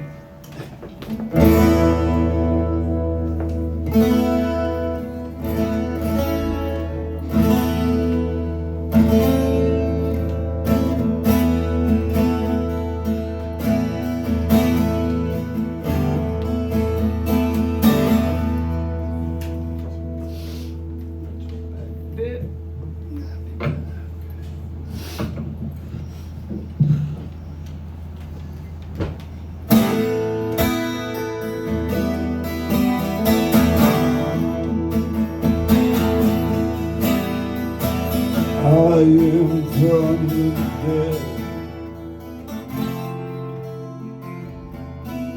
but not of them.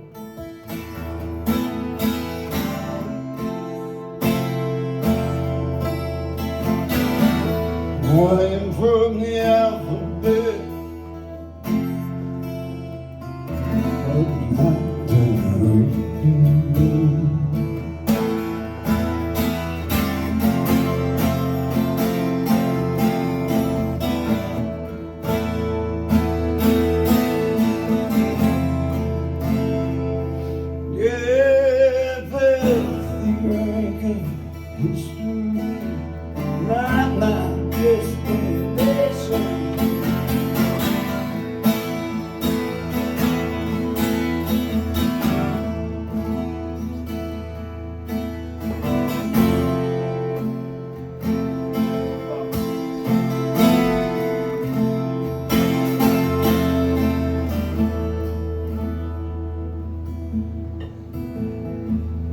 I'm from the future. Yes,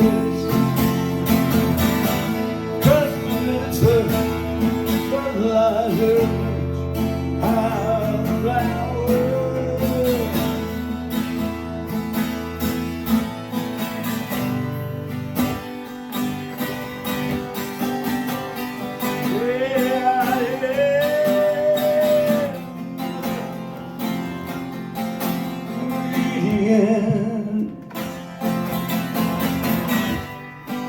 original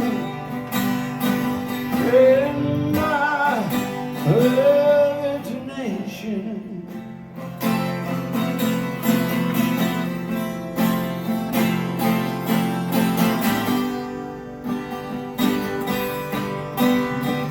Screw allow your predetermination.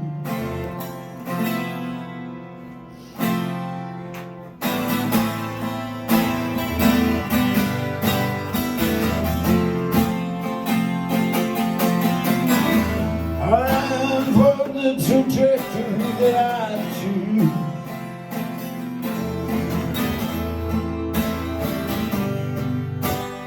There's not a one.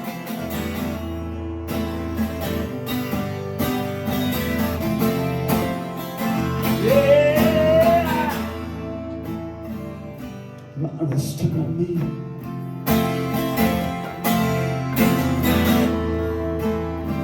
Lord's name, you're no Bible clown.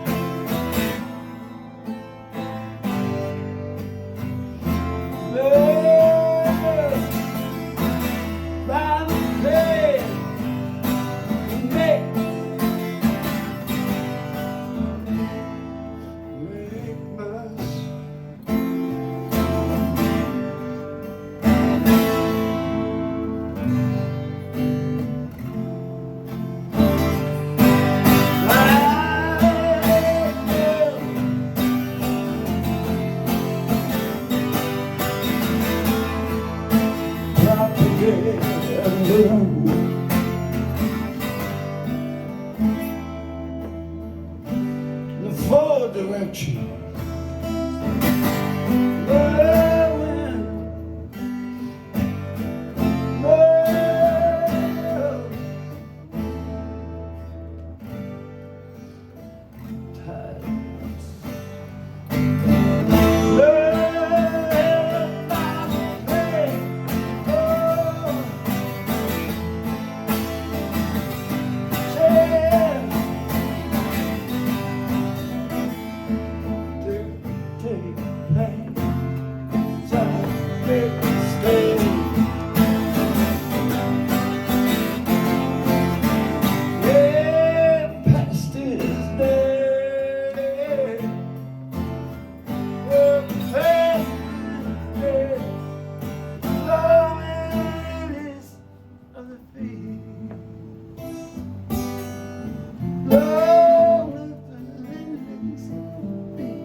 Rick Eckerle.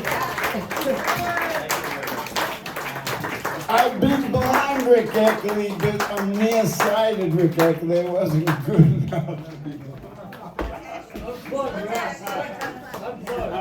Once again, the musician most likely to. And we love it.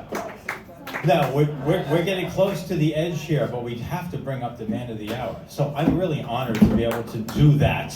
Here's a guy who, he's a professor of poetry. He's been writing for, so many years.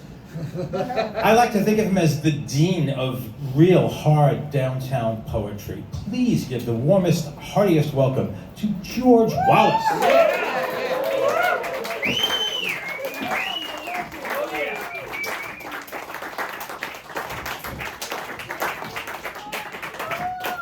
Wow. Wow. Yes. This is a beautiful room. Okay, John and Laurie doing great work for us all.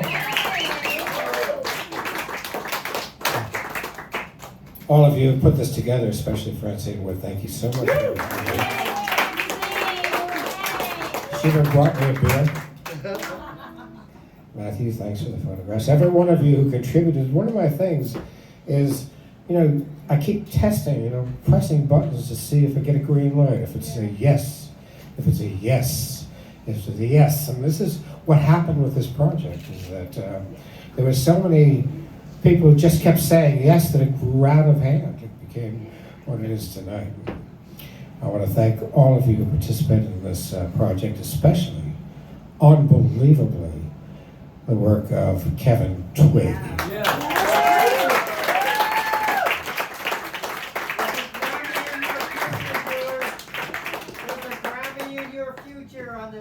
Only if it makes 30 minutes. Only if it makes 30 minutes. That's why we put pothole pie in there, just to be eligible for the grant. I've worked with Kevin since 2001. When I started working with David Amram and the Beat Sensibility in many different capacities in Northport originally, and then up in Lowell, Massachusetts, down in Florida, and across really a lot of places in this country. That Kevin is an unbelievable character, aside from being a great drummer. So you can see him every Labor Day at Bradstock. He's a principal figure at Bradstock out in the South Shore of Long Island. I'll tell you very briefly, because I want to give them a chance to get up here and do a little bit of your music, is just something a little bit about this book, which I have 25 copies of, and you can get them signed by everybody in here, right? Which would be really exceptional. It would be a historic moment for you to be able to do that. That's what Francine told me to say.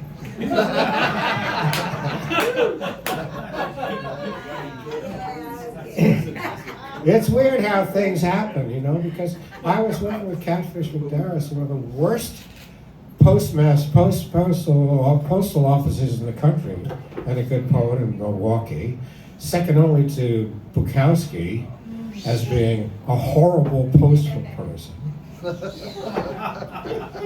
And a great poet. And he invited me to send him some material for some big go, and I said, so we got this relationship going on. He started to publish with a book with Michelle McDonald in one of those states, with an I, Illinois, Iowa, Indiana, Arkansas.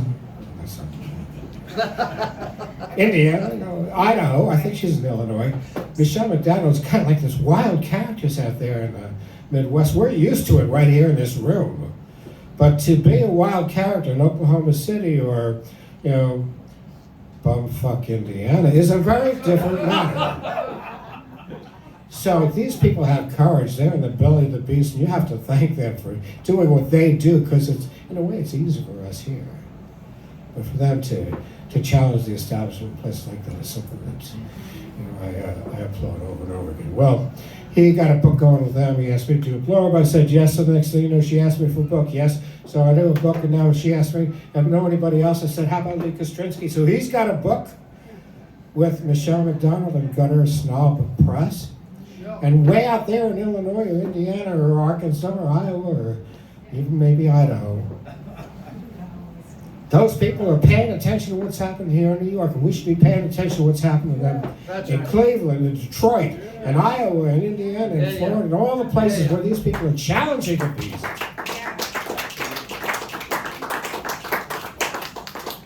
And I won't say any more about that because then I'll take as much time as Kevin took.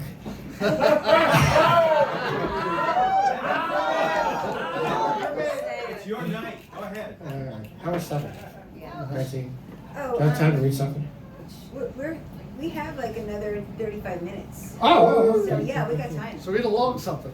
Well, you know, Blowing Through Secaucus, you know, I don't know if I've heard it, but anybody from here knows that if you want to go anywhere in the world besides New York in a car, you've got to blow through Secaucus. Yeah.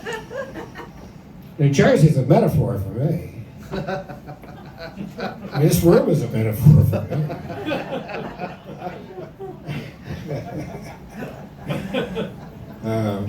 But you know, I do have experience, including a first wife from New Jersey. So some of these things are pretty real. Some of them are pretty fictitious. That's the beauty of the imagination, isn't it? You can make shit up, and it's just as good as reality. That's how we do. Even better. That's how we do. So that poem, Pothole Pie, it's really true what Kevin said. Oh, I just want to say about Near's Tavern. Near's Tavern, the place where Mae West got her start as a kid. At Near's. The place where Goodfellas was filmed, like 2/3 of the movie takes place in Near's Tavern. So it's an amazing place in Queens. Now, isn't Queens where Joey Ramone comes from? Yeah. Yeah, who else? Paul Simon? Yeah. So that's not too shabby. That was I diverge. I digress. You do both. I'm really sorry that you guys have been sitting here without being able to press something to drink. I feel bad for you. Well, Kevin was right. We did have like 11:30, and he was sick. He won't tell you how sick he was, but he was really sick. And he called me up. He said, "We need one more thing to make enough for the Grammys. He said, give me another poem." So I said, I recorded this thing on my cell phone and sent it to him. I didn't even, I had to make up the technology to do it. And it gets to him, and he's at his house, and he makes it, and it's happened. The next morning at Tiki Studios, which is an unbelievable studio, we turned this into this, last piece, which is very effective. Including that, like, room, bottle, room, bottle, room, bottle. The really cool thing that happens at the end. Kevin was so inventive, and you guys may not appreciate this, you who are on the album. But I mean, I asked each of you, would you record something for me? And you did it to the best of your ability, and you did a great job with each of those individual recordings. But when it came back to me, it was like it had rhythm to it. It had rhythm you put into it. But this man took the music, and he took the poems, and created a treatment for each one of them. He heard the music inside each one of these poems as delivered by each one of you. So that when we walked into the studio, it became the individual magic which each one of your cuts is. So I really can't say enough about that. But this was a last minute thing. He just did conga drums to hell with Pothole Pie, which is basically a Thanksgiving poem. Pothole Pie. This is for, what was the name of the senator who was the pothole senator? From New York? El D'Amato. Class act. That's all he did. Pothole Pie. Well, I should be looking at the camera. But there's okay, that's even better. I'll try not to interject too much. Pothole Pie, let it begin again. Not with tin can marriages, not with rusted chassis, not with a ghost of unplanned childhood, nor the runaway Ford, nor the flooded river basin. Let it begin with a crack of falling shale, with raccoons loping like William Butler Yeats across the railroad landing. Here's Hank in the rhubarb, Here's Muriel with her head of meat. Here's Aunt Clara buried in an avalanche of fur. Let it begin again at the end with the pothole pie and the ruined faces of love. With the old gals cackling in the kitchen and the old bird roasting tenderly in unwed hearts. Here's niece Betty, who never cracked a smile. Here's Jacob's wife, who never forgave. Here's little Anthony, who never said a word. Here's Grandpa Ratchet leering at the dishes with his broken nose and his depressing lies, with his inner city scent of marigolds and beer. Let it begin again with asphalt cousins, with Uncle Joe and his rotted skull, with timpani of dead branches and wind through broken glass, with a mole of innocence, with cigar smoke and the shed turned over, with strangler vines and boulder kisses, cloves, candlesticks, mushrooms turned out and torn from the smoke shed floor. Let it begin again, accompanied by wild prayers, peeled from the guardrail, scattered like bones and tail feathers, crushed like walnut shells, spoiled like the newly born children of America's sons and daughters. Let it begin again. Yeah. Let it begin again tonight. Thank you all. Thank you all for coming tonight.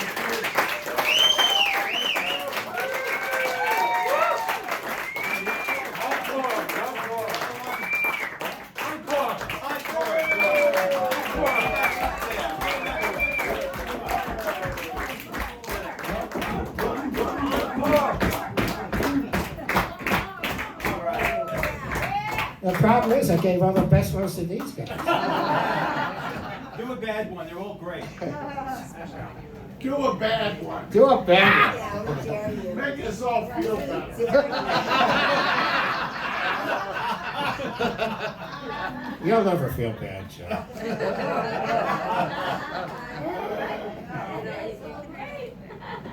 Guy came out of Chicago, he's here in New York. How could you feel bad? My first wedding, I was fortunate in love.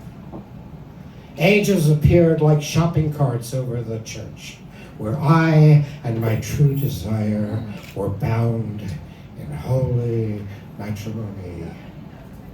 It rained groceries for 7 days and 7 nights. Cabbages, carrots, fish sticks, sacks of fingerling potatoes. It was bliss. It was too much for one man and one woman. Jellied hams, oven roasted chickens, enormous loaves of bread, fresh lettuce, and a great big cake. What a parcel of nuptial riches. Angels spilled out of every corner of heaven, dumping ripe plums and apricots. For miles in every direction, New Jersey was covered with them. The Lord himself must have busted a stitch, said the preacher, to see a couple so damn happy. And we were happy. We, the creature who lived outside the nave, licking his thumbs, who was happy too. He agreed. There is no other explanation for it. Yes, he was covered in black molasses and other fine victuals. But whatever are we to do with all these groceries? We fed the poor. Oh, yeah.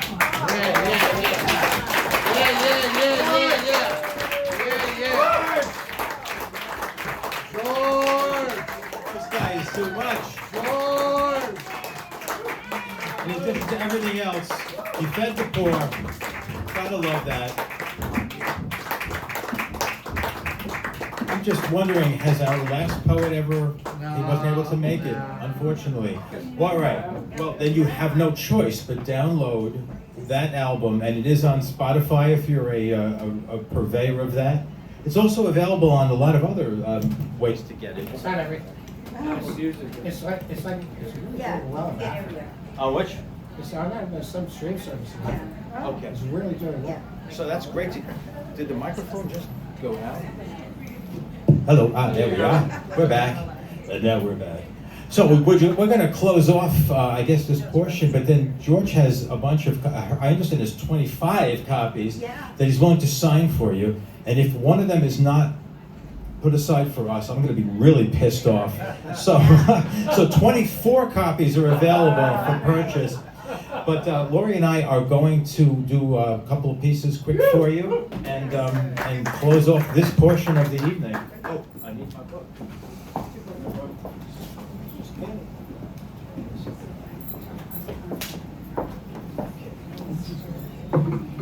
Put your hands together for John and Laurie. Yeah. Thank you so much.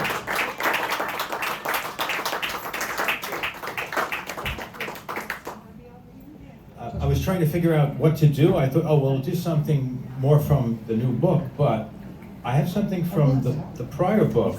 And this is one that I'd like to dedicate to the man that I hope is arrested on Tuesday. Yeah. If anybody's been following the news, This orange suit to match the skin. this crybaby of all time has actually been carrying on and saying, you know, they're going to arrest me and they're going to take away your freedom, take away your Bible, they're going to force you to be gay or trans or something like that. Anyway, this is a piece that I wrote several years ago, probably around the time within, you know, roughly that he was elected or selected or whatever you want to call it. It's called Save for the Pride. And we haven't ever performed this piece before. And the magic will happen. Just give me some slow groove, whatever it may be.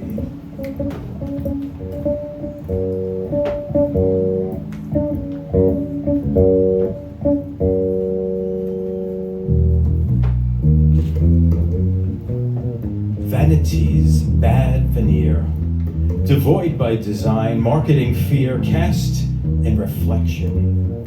He speaks in deception, unknowingly nude and wielding corruption, bedeviled by loathe. His poison is wrath, yes, gluttony abides. It's 45, it's later than you think.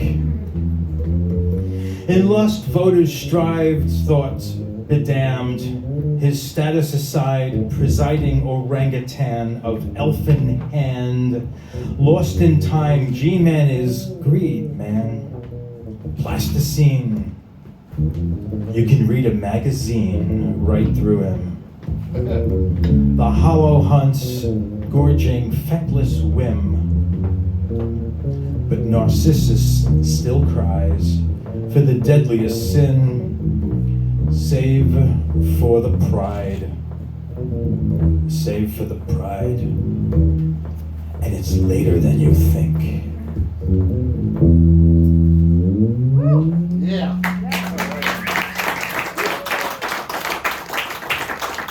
Thank you so much.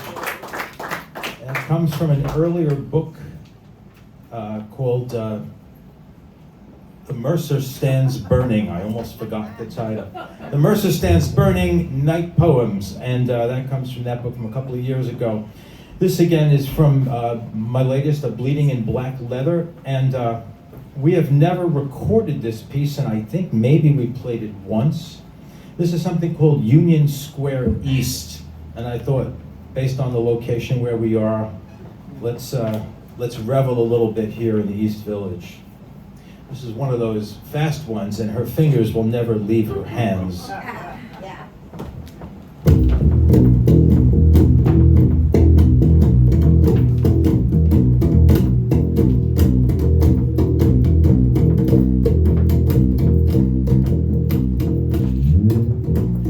No. He wasn't going anywhere. Not really, but the riled man felt the need to hasten through the thicket of subterranean New York. The crush, the crush, the crush. That crush that had once been relegated to rush hour now exists across a several-hour span twice daily. Here below the buckling streets, the cluster, it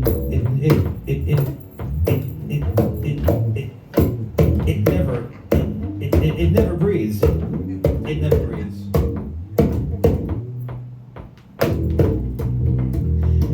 He looked onto the emerging wall of walkers, aimless walkers, and with chin low, maneuvered through the crowd with certain urgency. Those tunnels twist Eckerle-like from one end of 14th Street to the other. So one must stay ahead of the fray. One must stay ahead of the fray. One must stay. One must. Too hot. Too hot. Too hot to rush. But it was the only way through. If he didn't want to wait for the shuttle, he didn't. Just above, a ropey condensation gathered on the aged tunnel ceiling, defying gravity, balancing over the heads of the unsuspecting mass. And further down, a young busker, eyes shut, played jazz guitar through a micro-amp by the dull gray metal sign that read, "To Union Square." The driven man obeyed. As the chords of brilliant corners became of the surrounding din, footsteps fused electric strings.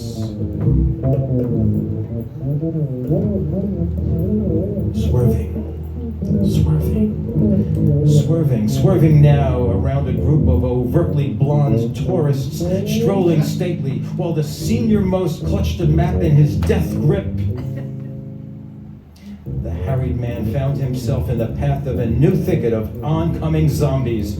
As the throng momentarily subsided, he whirled around and onward and beyond, trying to regain lost time, and he nearly ran into the tall, bearded elder in a tin hat, red-faced, leaning against the tiled wall, preaching redemption to an invisible congregation in the soupy haze. But the man whizzes by, sore afraid to weaken pace.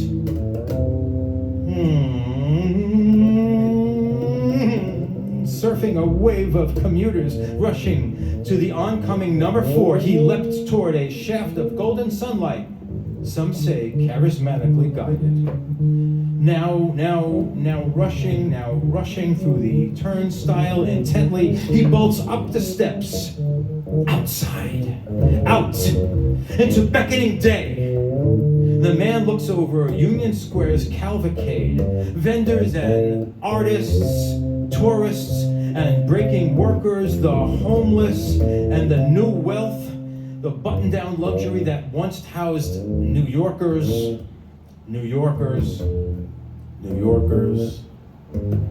The stilled masses line up, hiding from burgeoning August along Park's edge, breathing in the shade, and he, briskly now, steps over NYU students in parallel play, on concrete stairs, juggling overpriced coffee, laughing aloud, charmed as he falls to the sidewalk toward the relative comfort of chaos. It's Union Square East, and the song of rushing traffic swells to delicious cacophony over broiling blacktop.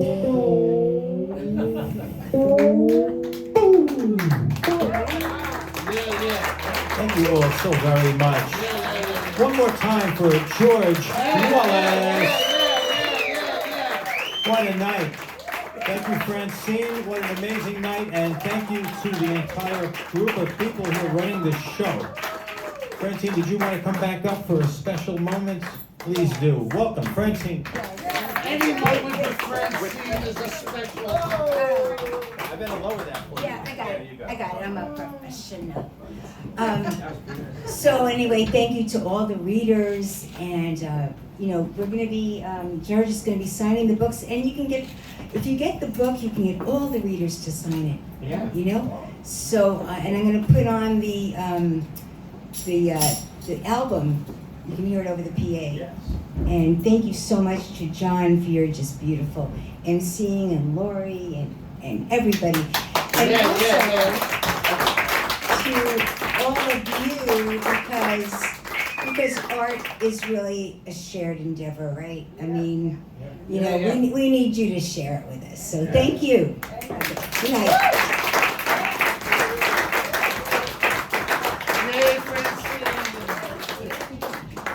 Buy some books. Yeah, buy some books. So I took like 300 pictures, Francine, so it'll take me a day or two.